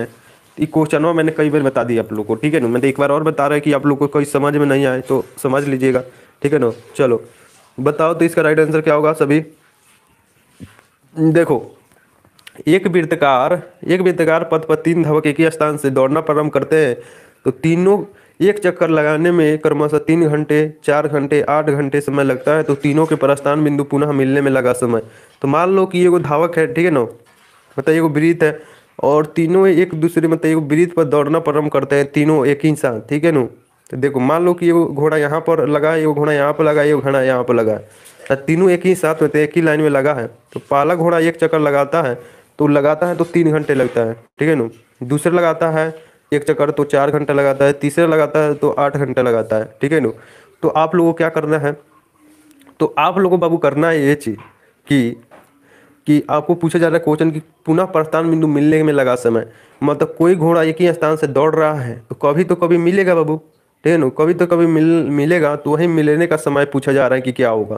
तो इससे इस समझ में आ रहा है बाबू कि जो भी घोड़ा मतलब इथी के लगेगा, मतलब फील्ड के लगेगा, मतलब वृत्ताकार पथ पर वो पहले पहुंचेगा, लगेगा। तो अरे देखो जो ये घोड़ा लगल है वो बाद में पहुंच रहा है, क्योंकि इसका दूरी ज़्यादा तय करना पड़ रहा है ना। तो इसीलिए समझ लेना, फील्ड में अगर आप लोग को रनिंग करना है, रेस करना है, तो आप लोग क्या करो, फील्ड के पास में लगना, ठीक है ना। चलो तो आप लोग को इसका मूल अवधारणा जो होती है वो होती है एलसीएम निकाल दो, यानी जो भी संख्या दिएगा उसका एलसीएम निकाल लो। यानी कि मान लो यहाँ पर हमने एलसीएम निकालेंगे तो क्या चीज़ से भाग लगेगा, ये को 3 दिया गया है और 2 को दिया गया है 2 से भाग लगने वाला, यानी 4 और 8, तो 2 से भाग लगाओ, यानी 3 एकम 3 और 2 दूना 4 हो जाएगा, और 4 दूना 8, फिर 2 से लगाओगे तो देखो 3 एकम 3 और 2 एकम 2 और 2 दूना 4, तो देखो अब गुणा कर दो, यानी कि सभी में गुणा करो, 2 दूना 4, 4 3 12, 12 दूना 24, ठीक है ना। इसका 24 घंटे में, ठीक है ना बाबू, 24 आवर में ये वृत्ताकार पथ पर किसी न किसी बिंदु पर तीनों घोड़ा आपस में मिलेगा बाबू, ठीक है ना। तो इसका राइट आंसर होगा ऑप्शन नंबर डी, सही जवाब। आप लोग इसको याद रखोगे, सही जवाब हो जाएगा, ठीक है ना। इस बार प्रश्न आएगा तो बस एलसीएम लगा दो, कोई भी क्वेश्चन का आंसर है तो बन जाएगा, ठीक है ना। चलो यहाँ पर बताओगे, दिया गया है कि वृत्ताकार पथ पर 3 धावक एक ही स्थान पर दौड़ना प्रारंभ करते हैं, तो इसका आंसर आप लोग बताओगे। 1 घंटा, 3 घंटा, 15 घंटा, सॉरी 5 घंटा में लगा समय, तीनों के प्रस्थान बिंदु मिलने में लगा समय, बताओ क्या होगा। 3 घंटे, 5 घंटा, 1 घंटा या फिर 15 घंटे। जल्दी से बताओ पार्टनर कि इसका राइट आंसर क्या होगा, आप लोगों को बताना है। चलो बाबू 15 घंटा बिल्कुल सही जवाब होगा इसका। सही जवाब बता रहे बाबू, 4 से 7% 62। चलो चार्ज कर लो पार्टनर। देखो यहाँ पर इसका राइट आंसर होगा बाबू 15 घंटा, बिल्कुल से जवाब। यानी देखो अगर 1 और 3 और 5 को आप लोग एलसीएम करोगे तो इसमें कोई भी संख्या से भाग नहीं लगेगा, तो सिंपली से गुना कर दो, यानी 5 3 15 हो जाएगा। ठीक है ना, तो बिल्कुल से जवाब 15 घंटा। ठीक है ना, बस इतना बड़ा क्वेश्चन दिखाने के लिए दिया गया है और बनाएंगे हम लोग चुटकियों पे। देखो यहाँ पर देखो 24 नंबर प्रश्न यहाँ पर दिया गया कि रूट है 2 का मान बता दो कि क्या होगा।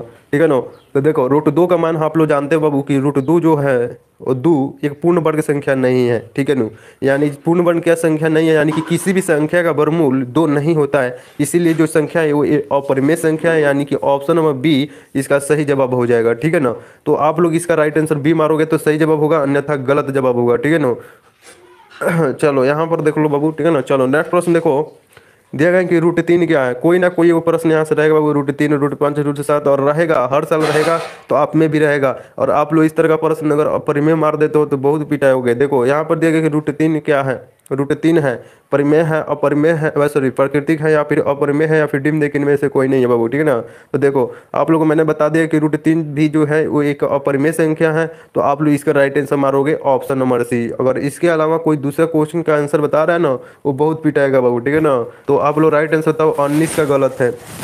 मानसी शर्मा तुम कहाँ से पढ़ी हो, कहाँ से पढ़ के आई हो, कोई भी क्वेश्चन में गलती बता रही है तुम। तो देखो 19 नंबर हम चलते हैं।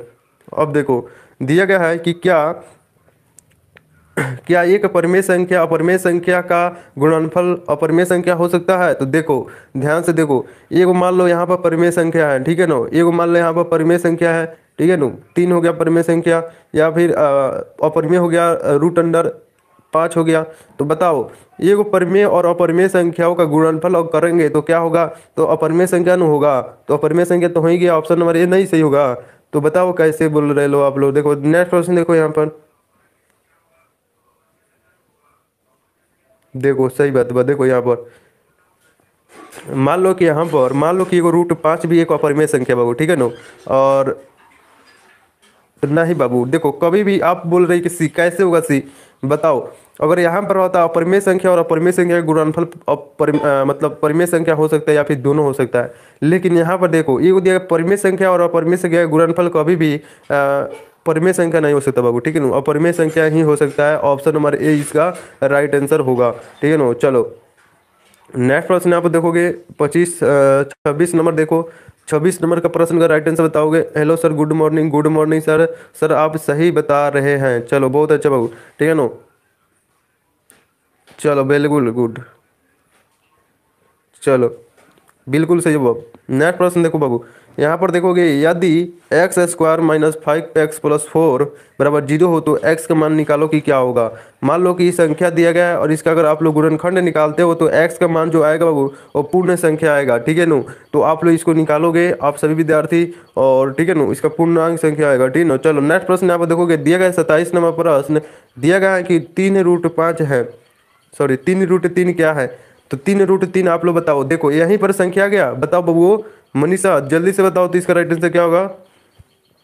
देखो मैंने आपको बता दिया बाबू, देखो ये हो गया एक परिमेय संख्या, मान लो 3 है जो एक परिमेय संख्या हो गया, और √3 जो है वो दे दिया गया यहाँ पर अपरिमेय। तो देखो परिमेय और अपरिमेय का गुणनफल क्या आ रहा है यहाँ पर, जल्दी से बताओ। तो परिमेय अपरिमेय संख्या होगा बाबू, यहाँ पर तो दोनों नहीं दिया गया पार्टनर, तो ऑप्शन नंबर बी होगा हमेशा, याद रखो। चलो नेक्स्ट प्रश्न यहाँ पर देखोगे, याद रखोगे सभी प्रश्न का जवाब। ठीक है ना, चलो चलो बिल्कुल रिया सिंह बिल्कुल सही जवाब बता रही हैं, रिया बिल्कुल सही जवाब बता रही है, और सर हिमांशु कुमार बिल्कुल सही जवाब बता रहा है। चलो प्राइमरी इज राइट करेक्ट जवाब। ठीक है, चलो नेक्स्ट प्रश्न देखो दिएगा कि इस प्रकार का अगर संख्या दिया रहेगा और पूछेगा कि परिमेय है अपरिमेय है या फिर डी में देख सकते हो, उसी में पूर्णांक है या फिर डी में देखिए इनमें से कोई नहीं। तो इस प्रकार की जब भी आपको रहेगा है ना 1 2 1 2 1 2 इस तरह का संख्या, तो ये अपरिमेय संख्या कहलाएगा बाबू। ठीक है ना, चलो 28 का जो पटना ऑप्शन नंबर क्या मारेगा, ऑप्शन नंबर बी उसका सही जवाब बता देगा ना। चलो नेक्स्ट प्रश्न देखो, यहाँ पर देखो 29 नंबर प्रश्न सभी विद्यार्थी बताओ। दिया गया है कि निम्नलिखित में π/2 का मान बता देना है कि क्या होगा। ठीक है ना, तो π/2 का मान क्या होता है पटना, अपरिमेय होगा, अपरिमेय होगा, अपरिमेय और अपरिमेय दोनों होता है, या फिर डी में देखिए इनमें से कोई नहीं होगा ना। चलो तो बताओ तो तो देखो पाई बटा 2 जो होता है वो अपरिमेय संख्या कहलाता है, क्योंकि हम लोग जानते हैं बाबू कि पाई जो होता है वो भी एक अपरिमेय संख्या है, तो पाई बटा 2 भी एक अपरिमेय संख्या होगा। ऑप्शन नंबर बी जो होगा वो राइट जवाब होगा। ठीक है ना, तो आप लोग राइट आंसर बताओ। और लाइक नहीं कर रहा है नो जो विद्यार्थी, लाइक करो बाबू। ठीक है नो, लाइक करोगे तो और सारा अच्छा क्वेश्चन हम लेकर आएंगे जो आपके एग्जाम के लिए काफी ज्यादा बेहतरीन साबित होगा। ठीक है नो, चलो नेक्स्ट प्रश्न देखोगे 30 नंबर क्वेश्चन यहाँ पर देखोगे दिया गया है कि निम्नलिखित में कौन एक परिमेय संख्या है। ठीक है नो, निम्नलिखित में कौन जो है वो परिमेय संख्या है बता दो बाबू। ठीक है नो, परिमेय संख्या देखो रियल नंबर से आपके एग्जाम में कम से कम 10-15 नंबर क्वेश्चन पूछे जाएंगे। ठीक है ना बाबू, देखो क्योंकि 100 ऑब्जेक्टिव क्वेश्चन पूछेगा तो चैप्टर में से जो क्वेश्चन है वो बढ़ाकर पूछेगा। ठीक है ना, यानी कि एगो चैप्टर में से कम 10-15 को क्वेश्चन पूछेगा ही पूछेगा। अगर हम लोग सिलवार से यानी कि चैप्टर बाई चैप्टर हम लोग पढ़ेंगे तो आपके एग्जाम में बहुत सारे क्वेश्चन जो है वो कवर हो जाएंगे। ठीक है ना, तो आप लोग चैप्टर बाई चैप्टर पढ़ो क्वेश्चन का, ऑब्जेक्टिव क्वेश्चन या फिर कोई मॉडल पेपर से उठाकर। ठीक है ना, क्योंकि chapter by chapter he question आएंगे वहाँ पर सिलवार से। पहले रहेंगे रियल नंबर वास्तविक संख्या, यानी उसके बाद में रहेंगे द्विघात समीकरण। इस तरह से प्रश्न आगे पढ़े बढ़ते जाएगा। ठीक है नो, और ज़्यादा शुरुआत का जो चैप्टर रहता है उससे ज़्यादा क्वेश्चन पूछ जाता है रियल नंबर, क्योंकि ये ज़्यादा इंपॉर्टेंट है और ये आपका एग्जाम के लिए काफ़ी ज़्यादा महत्वपूर्ण क्वेश्चन है। ठीक है ना, इसीलिए इससे ज़्यादा क्वेश्चन में पढ़ा रहा हूँ। देखो एगो तो प्रश्न आएगा एगो परिमेय से आएगा, एगो अपरिमेय से रहेगा, एगो भाज्य से रहेगा, एगो अभाज्य से रहेगा। ठीक है नो, एगो सम से रहेगा। ठीक है नो, एगो विषम से रहेगा। तो ये सब जो क्वालिटी जो समझेगा उसका एग्जाम में अच्छा नंबर आएगा। ठीक है ना, उसके बाद में वृत्त का क्षेत्रफल क्या होगी, अर्धवृत्त का क्षेत्रफल क्या होगी, इस तरह का क्वेश्चन आएगा। उसके बाद में साइन कॉस में आएगा। ठीक है नो, कि साइन पाई बटा 3 का मान बता दो। ठीक है, साइन 18 डिग्री बटा कॉस 72 डिग्री का मान बता दो। ठीक है नो, इस प्रकार का क्वेश्चन आपके एग्जाम में रहेगा तो वहाँ पर आप लोग मुंह बात दोगे। इसीलिए शुरू से जो वीडियो देखेगा उसका 100% क्वेश्चन का राइट आंसर होगा। देखो नेक्स्ट प्रश्न देखो यहाँ पर दिया है कि निम्नलिखित में से कौन है परिमेय संख्या है बाबू। ठीक है नो, तो जल्दी से क्वेश्चन का जवाब बताओ कि इसका राइट आंसर क्या होगा। सभी विद्यार्थी बताओ जल्दी से, सभी विद्यार्थी की यहाँ पर कमेंट करके बताओ बाबू। हेलो तो कहता नहीं होता है, इससे ये होता है। चलो सर साइंस का कब का होएगा बाबू। साइंस का होएगा, देखो अभी मैथ का इंपॉर्टेंट है क्योंकि पहला दिन मैथ है। साइंस को तो हम कर ही लेंगे बाबू। ठीक है नो, जैसे आपका मैथ बीत गया तो मानो कि आधा सिस्टम खत्म हो गया। ठीक है नो, उसके बाद में साइंस मैथ हिंदी सब कहानी खत्म होगा। ठीक है नो, पहले मैथ का कहानी खत्म करो। ठीक है, इसका राइट आंसर बताओ कि क्या होगा पार्टनर। देखो निम्नलिखित में कौन एक परिमेय संख्या है बाबू, तो परिमेय संख्या इसमें से कौन होगा, तो ऑप्शन नंबर सी होगा ना। क्योंकि देखो 2√3 बटा √3 दिया गया है, √3 से √3 कैंसिल होगा तो 2 हो जाएगा ना। तो ऑप्शन नंबर इसका सी करेक्ट जवाब होगा। चलो नेक्स्ट प्रश्न देखो यहाँ पर पार्टनर। चलो बबुआ साइंस का राधिका, चलो साइंस का क्वेश्चन आ गया पार्टनर। तुम कहते देरी ना क्वेश्चन आते देरी। ठीक है नो, बहुत खूब यार। हई देख वो छपरी में घुस गई बा। ठीक है ना, बाप मातारी के नाम रोशन करेगा। देखो यहाँ पर दिया गया है यहाँ पर कि अम्ल और भस्म आपस में मिल अभिक्रिया कर क्या बनाते हैं, क्षारक, लवण, परबल क्षार या फिर परबल अम्ल। जल्दी से बताओ पार्टनर कि इसका राइट आंसर क्या होगा, जल्दी से। ठीक है ना, ज़्यादा नहीं 10-15 क्वेश्चन, क्योंकि देखो क्वेश्चन बहुत ज़्यादा हमने करा दिया। ठीक है ना, 2-3 वो सेट से क्वेश्चन करा दिया। 1 घंटा 38 मिनट का क्लास हमारा क्लियर हो गया है। ठीक है ना बाबू, तो आप लोग क्या करो कि जल्दी जल्दी से क्वेश्चन का जवाब दो ताकि हम लोग ज़्यादा से ज़्यादा क्वेश्चन कर पाए। ठीक है ना, और जितना ज़्यादा क्वेश्चन कर पाएंगे उतना ही ज़्यादा आपके एग्जाम में नंबर आ पाएगा। ठीक है, चलो बताओ अम्ल और भस्म आपस में मिल अभिक्रिया कर बनाते हैं, क्या बनाते हैं। तो देखो क्षार बनाते हैं कि लवण बनाते हैं, परबल क्षार बनाते हैं, फिर परबल अम्ल बनाते हैं बाबू। ठीक है ना, जल्दी से बताओ। बिल्कुल से जवाब बाबू लवण जो बता रहा है ना उनका 100% राइट आंसर होगा बाबू। 100% जो बोले तो 100% लवण राइट आंसर हो जाएगा। ठीक है ना, चलो नेक्स्ट प्रश्न यहाँ पर देखोगे। देखो दिया गया है कि निम्न में से कौन एक क्षारीय पदार्थ है, मतलब क्षारीय पदार्थ हम लोग किसे कहते हैं। ठीक है ना, तो क्षारीय पदार्थ चीनी को तो नहीं कहेंगे बाबू, क्योंकि चीनी जो होता है मीठा होता है और मीठा चीज़ को क्षारीय तो बोला ही नहीं जा सकता है। ठीक है ना, दूध भी होता है बाबू, वो भी क्षारीय नहीं लगता है आपको, दूध भी आपको अच्छा ही लगता है। ठीक है ना, देखो यहाँ पर देखो चूना, चूना जो है बाबू उसको अगर आप लोग चखोगे चूना को तो वो क्षारीय लग सकता है। ठीक है ना, इसका राइट आंसर होगा ऑप्शन नंबर सी। दही तो क्षारीय नहीं होगा बाबू, दही खाटा लगता है ना, अम्लीयता उसमें रहती है। देखो ऑप्शन नंबर सी इसका राइट आंसर मारोगे सही जवाब होगा तो करेक्ट जवाब होगा ऑप्शन नंबर सी चुनना। ठीक है ना, वेरी गुड, बहुत अच्छा बाबू, वेरी गुड। सर ग्रुप में ऐड होना है तो बहुत जरूर हो जाओगे सोनिया कुमारी, बिल्कुल। ठीक है ना, सर सब्जेक्टिव का होगा सर प्लीज ये ना, तो सर सब्जेक्टिव का हो पाए। देखो हमारे पास स्क्रीन बोर्ड नहीं है, इसके चलते नहीं करा पा रहे हैं हम सब्जेक्टिव क्वेश्चन। देखो इतना बड़ा मोबाइल है, मैथ का सब्जेक्टिव क्वेश्चन कराएंगे तो देखो यहाँ पर लिखाता है इतना बड़ा बड़ा। ठीक है ना, ये क्वेश्चन इतना बड़ा से मतलब निकालता है। ठीक है ना, अरे वो क्वेश्चन आपका एग्जाम का है वो बड़ा बड़ा है तो इस पर हो नहीं सकता है, इसीलिए मैं आपका पीडीएफ दे दूंगा तो वहाँ से आप लोग इंपॉर्टेंट क्वेश्चन देख लीजिएगा एक बार। ठीक है, क्योंकि सब तो पढ़े ही हैं, आप लोग एक बार देख लीजिए कौन क्वेश्चन जो है वो हम लोग भेज रहे हैं उसको आप लोग पढ़ के जाइएगा ना। ठीक है, चलो नेक्स्ट प्रश्न आप देखोगे दिया गया है कि वैसे लवण जो भस्म के अपूर्ण उदासीनीकरण से बनते हैं वे कहलाते हैं। ठीक है नु। आज जो जुड़ेगा आज दिन में सोशल साइंस का इंपॉर्टेंट क्वेश्चन मैं भेज दूंगा। ठीक है नु। आज सही में भेज दूंगा। तो आप लोग ग्रुप में जुड़ जाओ सभी विद्यार्थी। सोशल साइंस के इंपॉर्टेंट क्वेश्चन जो आप लोग मिलाइएगा। ठीक है नु। आपके एग्जाम में मतलब एग्जाम के पहले सोशल साइंस के जाइएगा। सोशल साइंस का आज बन गया है तो डाल दूंगा। ठीक है नु। और वहाँ से आइएगा एग्जाम में से पढ़ के तो मिलाइएगा वहाँ से कितना ऑब्जेक्टिव प्रश्न सही है। ठीक है नु। 100% एग्जाम से आकर मिलाना है आपको। ठीक है नु। और वहाँ से देखना है कि कितना ऑब्जेक्टिव प्रश्न सही है तो सही रहेगा तो रहेगा बाबू। ठीक है नु। ये बात तय रख लेना है। देखो यहाँ पर दिया गया लिंक डिस्क्रिप्शन में भी मिल जाएगा बाबू व्हाट्सएप ग्रुप का, तो वहाँ से भी ज्वाइन कर सकते हो। ठीक है नो। तो वहाँ से कर लोगे तो अच्छा रहेगा, या फिर मैं व्हाट्सएप ग्रुप दूंगा नंबर, तो वहाँ पर आप लोग ज्वाइन कर लेना। मात्र 10-15 को क्वेश्चन और करा देते हैं तो मैं बताऊंगा कैसे जुड़ना है। देखो वैसे लवण जो भस्म के अपूर्ण उदासीकरण से बनते हैं वे क्या कहलाते हैं? भस्मीय लवण या फिर सामान्य लवण या फिर अम्लीय लवण या फिर डिम्बिक, इनमें से कोई नहीं। जल्दी से बताओगे। सर प्लीज कल हिंदी का बना दीजिए। ठीक है नु। बना देंगे बाबू। मैथ कब होगा बाबू? अब के मैथ पर आ रहे थे उतने देर से। ठीक है नु। I am new student sir ji. बिल्कुल ठीक है, नए स्टूडेंट का स्वागत है बाबू। देखो वैसे लवण जो भस्म के अपूर्ण उदासीकरण से बनते हैं बाबू उसको कहते हैं बाबू भस्मीय लवण। ठीक है नु। वैसे लवण जो भस्म के अपूर्ण उदासीकरण से बने बाबू उसको कहा जाएगा भस्मीय लवण। ऑप्शन नंबर ए मारोगे करेक्ट जवाब होगा। नेक्स्ट प्रश्न देखो यहाँ पर दिया गया है कि वैसे पदार्थ भस्म कहलाते हैं जो जल में घुलकर किसी प्रकार के आयन देते हैं। मतलब वैसे पदार्थ जो भस्म कहलाएंगे। ठीक है नु। आप लोग जानते हैं कि भस्म का जो चखना होता है उदासीन होता है, लेकिन वैसे पदार्थ जो भस्म कहलाते हैं जो जल में घुलकर क्या देते हैं बाबू? जल में अगर भस्म को घोलेंगे तो क्या देगा? हाइड्रोक्लोरिक आयन देगा, या फिर हाइड्रोजन आयन देगा, या फिर हाइड्रोनियम आयन देगा, या फिर इनमें से कोई नहीं देगा। तो सही जवाब याद रखो बाबू कि हाइड्रोलिक आयन देगा, यानी कि OH- देता है हमेशा। ठीक है नु। ऑप्शन नंबर ये मारोगे तो करेक्ट जवाब हो जाएगा। बिल्कुल सही जवाब। लाइक करके सब्सक्राइब कर दोगे ना बाबू, तो अगर वायरल पेपर आएगा तो उसको हम लोग क्या करेंगे, तो आप लोग को वीडियो बना देंगे तो वहाँ से देख लीजिएगा। देख लीजिएगा तो आप लोग मिला भी सकते हैं, या फिर एग्जाम से पहले अगर आएगा पेपर तो आपको ग्रुप में भी मिलेगा और फिर से यूट्यूब चैनल पर भी मिलेगा। देखो भस्म, ठीक है नु। भस्म जो होता है, भस्म के स्वाद कैसा होता है बाबू? जल्दी से बताओ, खट्टा, कड़वा, या फिर मीठा, या फिर नमकीन? तो देखो जो भस्म होता है उसका स्वाद बताओ कि कैसा होता है। ये भी प्रश्न आने वाला है आपके एग्जाम में। ठीक है ना। चलो थैंक यू सर। चलो टारगेट बोर्ड यहाँ पर देखो। चलो बाबू यहाँ पर देखो भस्म के स्वाद कैसे होगा बाबू? भस्म जो होता है उसका स्वाद कैसा होता है? तो आप लोग को जानते हैं जो भस्म होता है बाबू वो कड़वा होता है। ठीक है ना। और जो क्षारीय होता है, नमकीन होता है, वो क्या कहलाता है बाबू? क्षारक कहलाता है। और जो क्या होता है बाबू खट्टा लगता है वो कहलाता है बाबू अम्ल। ठीक है ना। जो कड़वा लगेगा वो भस्म कहलाएगा। Option number B right answer. जो मीठा लगेगा बाबू क्या कहलाएगा? तो बता दो। देखो यहाँ पर दिया गया नेक्स्ट प्रश्न देखो दिया गया है कि जिस भस्म के अणु जल में पूर्णतः आयनित होकर देखो हाइड्रो ऑक्साइड आयन देती है वे क्या कहलाती है? ठीक है ना।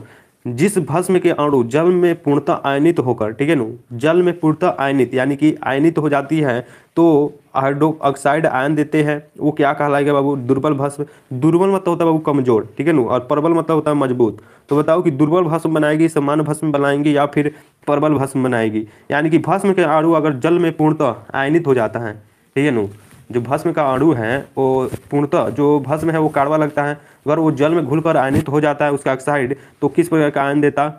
किस प्रकार का आयन देगा होगा? तो देगा बाबू प्रबल यानी कि मजबूत देगा। ठीक है ना। वो और ज़्यादा कड़वा लगेगा बाबू। ठीक है ना। वो जब आप लोग चखिएगा ना और ज़्यादा कड़वा लगेगा। ऑप्शन नंबर सी मारोगे राइट जवाब होगा इसका सही जवाब। ठीक है ना। चलो थैंक यू। चलो सरिता कुमारी लिख रही है सर टारगेट बोर्ड चैनल से पढ़ तो this channel is best channel. चलो थैंक यू। देखो यहाँ पर बताओगे सभी विद्यार्थी। यहाँ पर देखो नेक्स्ट प्रश्न यहाँ पर देखोगे कि इनमें से कौन एक प्रबल क्षार है ना? प्रबल क्षार बताओगे तो सही जवाब होगा। ठीक ना। तो देखो प्रबल क्षार वो होता है बाबू जो मजबूत क्षार बता दो ना है, तो मैंने आपको बताया बाबू। ठीक है ना। जो प्रबल क्षार जिसमें जितना हाइड्रोजन ऑक्सीजन कम रहता है उतना ही ज़्यादा वो प्रबल क्षार हो जाता है, और जितना ज़्यादा उसमें हाइड्रोजन ऑक्सीजन जितना ज़्यादा कस दीजिएगा उसमें तो वो जितना बड़ा रहेगा उतना ही वो दुर्बल रहेगा। ठीक है ना, कमजोर रहेगा। यानी आप लोग जानते हैं कि जितना जो मोटा रहेगा वो उतना कमजोर रहता है, जो मारेगा उसको उठे नहीं रह जाएगा। ठीक है ना। तो देखो 7 का राइट आंसर हो जाएगा बाबू, हो जाएगा MgOH का होल ट्वाइस जो है वो प्रबल क्षार है। ऑप्शन नंबर बी मारोगे सही जवाब होगा इसका। आप लोग इसको याद रखोगे। चलो नेक्स्ट प्रश्न यहाँ पर आप लोग देखोगे दिया गया है कि लवण बनाने में कौन सा मूलक सहायक है? मतलब लवण बनाने में कौन सा जो मूलक है वो सहायक है? ठीक है ना। मतलब जो लवण बनाते हैं, ठीक है ना, लवण तो लवण में कौन सा जो मूलक सहायक है, भस्म मूलक, अम्लीय मूलक, या फिर ए और बी दोनों, और डी में दे की कोई नहीं। तो हम लोग जानते हैं बाबू कि जो लवण होता है वो कड़वा और खट्टा दोनों को मिश्रण से बनता है लवण, ठीक है ना।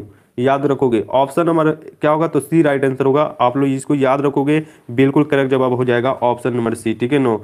चलो नीतीश कुमार, घनश्याम बाबू बहुत अच्छा, अमित कुमार वेरी गुड। और जो भी नया स्टूडेंट है या फिर पुराने स्टूडेंट है, तो आप लोग सर 8 क्वेश्चन समझा रहे नहीं आया है सर, ठीक है नो। तो सर देखो यहाँ पर क्या दिए गए हैं, तो लवण बनाने में कौन सा मूलक सहायक होता है, तो लवण बनाने में भस्म मूलक भी सहायक होगा और अम्लक दोनों सहायक होता है, यानी कि ए और बी मारोगे तो सही जवाब होगा, ठीक है ना, याद रख लीजिए। चलो यहाँ पर आप लोग बाबू देखो दिए गए कि वैसे लवण जो अम्ल और भस्म के पूर्ण उदासीकरण से बनते हैं वे क्या कहलाते हैं, ठीक है ना। तो देखो प्रश्न इंपॉर्टेंट है, वैसे लवण जो अम्ल और भस्म दोनों के पूर्ण उदासीकरण से बनते हैं बाबू, उसे हम लोग जो कहते हैं उसे कहते हैं बाबू सामान्य लवण, ठीक है ना। जो अम्ल और भस्म से बनते हैं उदासीनीकरण से उसे सामान्य लवण कहेंगे, याद रख लीजिए, ठीक है नो। चलो नेक्स्ट प्रश्न देखो कि वैसे लवण जो अम्ल के पूर्ण उदासीनीकरण से बनते हैं उसे क्या कहलाते हैं बाबू, तो पूर्ण उदासीनीकरण से बनेगा बाबू उसे अम्लीय लवण कहेंगे, ठीक है नो, याद रखिए। यहाँ पर 9 नंबर में क्वेश्चन क्या था बाबू, देखो वैसे लवण जो अम्ल के भस्म के पूर्ण उदासीकरण, अम्ल और भस्म के पूर्ण उदासीकरण से बनेगा बाबू, तो वो जो कहलाएगा सामान्य लवण कहलाएगा, ठीक है नो। और यहाँ पर क्या है, वैसे लवण जो अम्ल के पूर्ण, केवल अम्ल के पूर्ण उदासीकरण से अपूर्ण लिया गया यहाँ पर, अपूर्ण उदासीकरण से बनता है वो क्या लाएगा बाबू, अम्लीय लवण, ठीक है ना, याद रखोगे। इसका राइट आंसर होगा ऑप्शन नंबर सी। इस पर क्वेश्चन आपके एग्जाम में रहेगा। चलो नेक्स्ट प्रश्न यहाँ पर देखोगे, प्रश्न ये भी इंपॉर्टेंट है, सभी चैप्टर से हम लोग करा रहे हैं, ठीक है ना। तो जो विद्यार्थी देखेगा उसका रिजल्ट आएगा। देखो निम्न में से कौन एक अधातु विद्युत का सुचालक होता है, ठीक है ना। जो अधातु होते हुए भी बाबू विद्युत का सुचालक होता है, मतलब हम लोग जानते हैं बाबू जो अधातु हो गया उसमें विद्युत कभी गमन नहीं कर सकती, लेकिन कोई अपवाद में एक दो ऐसी चीज है जो अधातु होते हुए भी बाबू विद्युत का सुचालक होती है, उसमें विद्युत गमन कर सकती है, ठीक है ना। वो बताओ कि ग्रेफाइट है, कॉपर है, हीरा या फिर सल्फर है, ठीक है ना। चलो जल्दी से बताओगे इसका राइट आंसर क्या होगा बाबू, पता नहीं क्या से क्या जाते हैं। देखो भूला यादव ये बता रहे हैं, चलो रिधि ये बता रहे बाबू बिल्कुल राइट आंसर होगा बाबू ग्रेफाइट जो होता है ना। ग्रेफाइट जो होता है अधातु जो विद्युत का सुचालक होता है, ऑप्शन नंबर ए जो विद्यार्थी बताएगा ना उसका 100% राइट आंसर होगा। और इसको आप लोग याद रख लो। और डेली क्लास चलता है बाबू शाम में 6:20 में, ठीक है ना। कल क्लास हम लोग ज़्यादा नहीं कर पा रहे थे, ठीक है ना, 30 मिनट का क्लास हम लोग कराए थे शाम में, ठीक है, लेकिन आज ज़्यादा क्लास कराएंगे क्योंकि देखो कल कहीं जाना था हमको बर्थडे में, ठीक है ना, इसीलिए हम ज़्यादा क्लास नहीं कर पाए थे, ठीक है ना। आज हम कराएंगे, ठीक है ना, ज़्यादा से ज़्यादा क्लास कराएंगे शाम में। तो मैथ का आप लोग को कंपल्सरी मैथ आप लोग अवश्य देखिएगा। जो क्वेश्चन हम लोग सामने लेकर आएंगे वो क्वेश्चन अगर कोई विद्यार्थी देख लेगा तो उसके एग्जाम में वही प्रश्न उसी तरह से रहेगा और बिल्कुल वही सेटअप रहेगा। आप लोग एग्जाम में जाइएगा तो सही में मियाज खुश हो जाएगा। देखो नेक्स्ट प्रश्न यहाँ पर देखो, इसका तो मैं बता दिया ग्रेफाइट हुआ। 2 नंबर देखो यहाँ पर दिया गया है, 2 नंबर ध्यान से देखोगे, दिया कि निम्न में से किस धातु को किरोसिन में डुबा कर रखते हैं बाबू, ठीक है ना। ध्यान से बताओ कि इसका राइट आंसर क्या होगा। तो मैंने आपको बताया बाबू, ध्यान से देखोगे, किरोसिन में हम लोग डुबा कर रखते हैं बाबू 3 गो चीज को, 3 गो धातु को। कौन कौन से धातु को, तो सोडियम को, पोटेशियम को और लिथियम को, ठीक है ना। और तीनों जो है वो अगर जल के साथ रिएक्शन करेगा बाबू H2O के साथ तो वो बना देता है, फायर हो जाता है बाबू, ठीक है ना, बम बना देता है, विस्फोट कर देता है, ठीक है ना।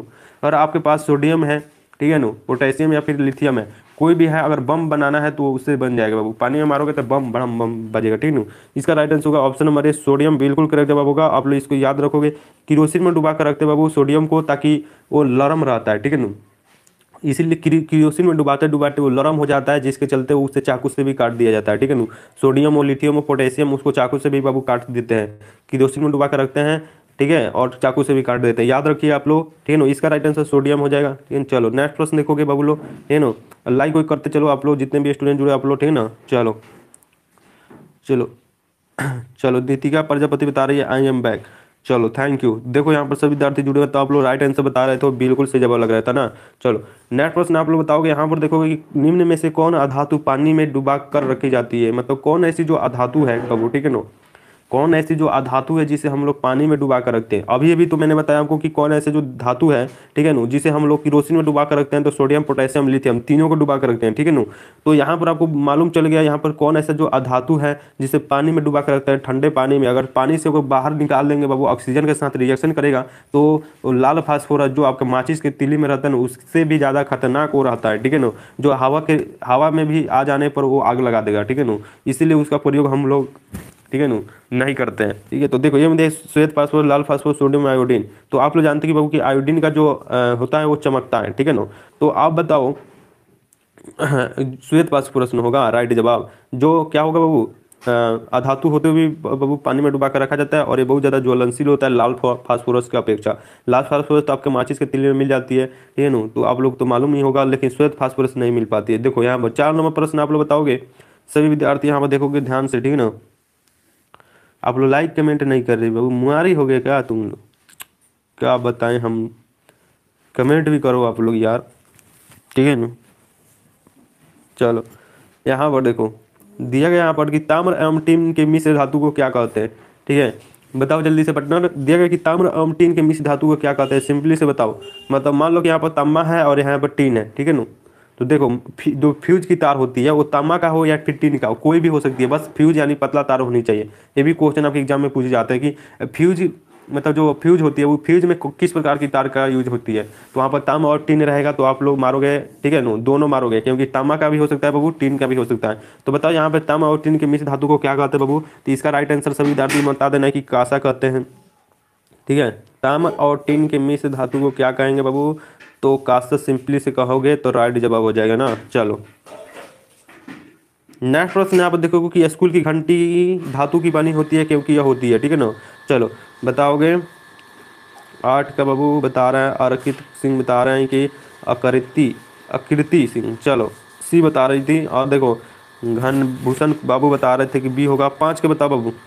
5 का देखो कि स्कूल की घंटी धातु की बनी होती है क्योंकि देखो जो स्कूल की घंटी होती है बाबू वो धातु की बनी होती है। ठीक है, ये बात तो सभी कोई जानता है, ठीक है ना। वो किस प्रकार की धातु से बनी होती है, क्योंकि वो देखो एक बार घंटी मारोगे तो टन टन बजता रहता है, ठीक है ना।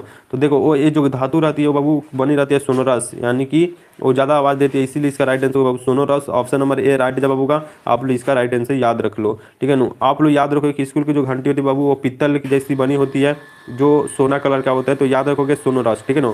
चलो 26 नंबर क्वेश्चन देखोगे कि सीसा और टीन के मिश्र धातु को क्या कहते हैं बाबू, ठीक है ना। देखो सीसा और टीन अगर मिला देते हैं, हम लोग जानते हैं बाबू कि जो पीतल है वो मिश्र धातु है, कांसा मिश्र धातु है। तो मिश्र धातु इसीलिए है क्योंकि उसमें दो वो चीज़ का मिश्रण है, 3 वो चीज़ का मिश्रण है, इसीलिए वो मिश्र धातु कहलाता है, ठीक है ना। जैसे में सीसा और टीन के मिश्र धातु को हम लोग सिंपली से क्या कहते हैं बाबू, तो आप लोग जानते हैं कि सोल्डर कहते हैं। अगर सोल्डर जो आ जाएगा तो वो भी एक मिश्र धातु हो गया। एग्जाम में रहेगा बाबू कि सोल्डर किस प्रकार की धातु है, नीचे रहेगा मिश्र धातु इस प्रकार का रहेगा, तो सोल्डर जो है वो मिश्र धातु है, ठीक है ना। ये बात याद रखोगे बाबू, ठीक है ना। तो याद रखोगे तो इंपॉर्टेंट क्वेश्चन रहेगा, ठीक है ना। ऑप्शन नंबर मारोगे राइट जवाब हो जाएगा। चलो नेक्स्ट प्रश्न यहाँ पर अभी हमने बताया कि ताम्र और टीन के मिश्र धातु को कांसा कहा जाता है, क्योंकि कांसा भी मिश्र धातु है, 2 चीज़ से मिक्स है वो, इसीलिए उसको मिश्र धातु कांसा को कहा जाता है। पीतल भी उसी तरह से मिश्र धातु होता है, ठीक है ना। चलो इसका राइट आंसर बताओगे सभी विद्यार्थी जल्दी से। दिया गया कि निम्न में से किस धातु को चाकू से काटा जा सकता है। तो अभी मैंने कि बाबू जो निम्न में से किस धातु को काटा जा सकता है, वैसे धातु जो केरोसिन में डुबा कर रखते हैं जिसके चलते वो नरम हो जाती है, ठीक है ना, जिससे उसे काटा जा सकता है, ठीक है ना। तो आप लोग बताओगे बाबू सोडियम होगा, लिथियम होगा, पोटेशियम होगा। बिल्कुल सही जवाब होगा बाबू ऑप्शन नंबर सी सोडियम, ठीक है ना। चलो याद रख लो आप लोग। नेक्स्ट प्रश्न बताओगे कि निम्नलिखित में कौन एक उपधातु है ना। चलो उपधातु बता दो पार्टनर, है ना। उपधातु किसे कहा जाएगा, तो उपधातु बता देना है आप लोगों को। तो उपधातु जो होती है बाबू वो होती है SB ascorbic. Option number D मारोगे सही जवाब होगा। आप लोग मार देना राइट जवाब, है ना, बिल्कुल सही जवाब होगा। चलो बाबू आज के लिए इतना ही रहने देते हैं, बहुत सारे क्वेश्चन है बाबू, ठीक है ना। क्वेश्चन पर आएंगे तो अंत नहीं होगा। देखो बहुत ज़्यादा क्वेश्चन हम सेटअप करके लाए हैं आपके लिए, ठीक है ना, लेकिन आप लोग पढ़ ही नहीं रहे हैं, ठीक है, तो हम क्या करें, ठीक है ना। देखो बच्चा है 37-38 में मज़ा नहीं आ रहा ना, तो 100 150 रहता तब ना मज़ा आता, ठीक है ना। तो आप लोग शेयर नहीं कर रहे हो, जो भी ग्रुप में होगा तो आप लोग शेयर करोगे तो ज़्यादा से ज़्यादा क्वेश्चन लेकर आएंगे और पढ़ाएंगे, ठीक है ना। मैथ से क्वेश्चन हमने अभी अभी कितना पढ़ाते बाबू, 60-70 क्वेश्चन मैथ से भी पढ़ा दिए थे, क्योंकि देखो इस सेट में मैंने आपको बढ़ा दिया था 30 को क्वेश्चन, और उस सेट में आपको 27-28 क्वेश्चन वहाँ से भी पढ़ा दिया था, मतलब 60 क्वेश्चन आपको क्लियर आज करा दिया। और उसके बाद में हम लोग 20-25 क्वेश्चन साइंस से भी कर लिया, ठीक है ना। और उस प्रकार से आप लोग पढ़ोगे तो बहुत ज़्यादा ही आपके एग्जाम में नंबर आ जाएगा। तो आप लोग ध्यान से पढ़ो, मस्त रहो, खुश रहो, और इस ग्रुप में अवश्य जुड़ जाओ। मेरा व्हाट्सएप ग्रुप डिस्क्रिप्शन में दे दिया, वहाँ से जुड़कर आज जो सोशल साइंस का PDF है ना बाबू, सोशल साइंस का PDF वो हम आज प्रोवाइड कराएंगे आपके ग्रुप में। और जो भी विद्यार्थी PDF ले लेगा और जिस भी दिन एग्जाम होगा उस PDF को अगर आप लोग पढ़ लेते हो ना, तो आपके एग्जाम में 100% मार्क्स आएगा। क्योंकि देखो जो भी PDF हम लेकर आए हैं वो चैप्टर बाय चैप्टर क्वेश्चन जो है उसको निकाल कर जो अपने हाथों से मैंने बताया है उसको बच्चा लिखा हुआ है, ठीक है ना। कोई बच्चा है आप ही की तरह जो 10th क्लास में पढ़ता है वो लिखा हुआ है, ठीक है ना। तो आप जो है उस पीडीएफ के ले लो। सोशल साइंस का उसी प्रकार का हिंदी का भी मिलेगा, जिस दिन जो एग्जाम रहेगा उसके लिए मिलेगा, ठीक है ना। मैथ का भी मिलेगा। तो आप लोग टेंशन मत लो, आप लोग बस पढ़ाई करो दिल से और पीडीएफ में जुड़ जाओ। व्हाट्सएप ग्रुप नंबर है 62 070, ठीक है ना, 32 20। इसी पर अगर आपका व्हाट्सएप ग्रुप में, सॉरी, इसी पर वाट्सएप पर आएगा तो मिलेगा, ठीक है ना। चलो थैंक यू, मिलता है नेक्स्ट वीडियो में, तब तक के लिए जय हिंद दोस्तों, टेक केयर, अपना ख्याल रखोगे। लिंक ग्रुप का डिस्क्रिप्शन में दिया गया हो तो वहाँ से आप लोग जुड़ जाओगे, ठीक है ना।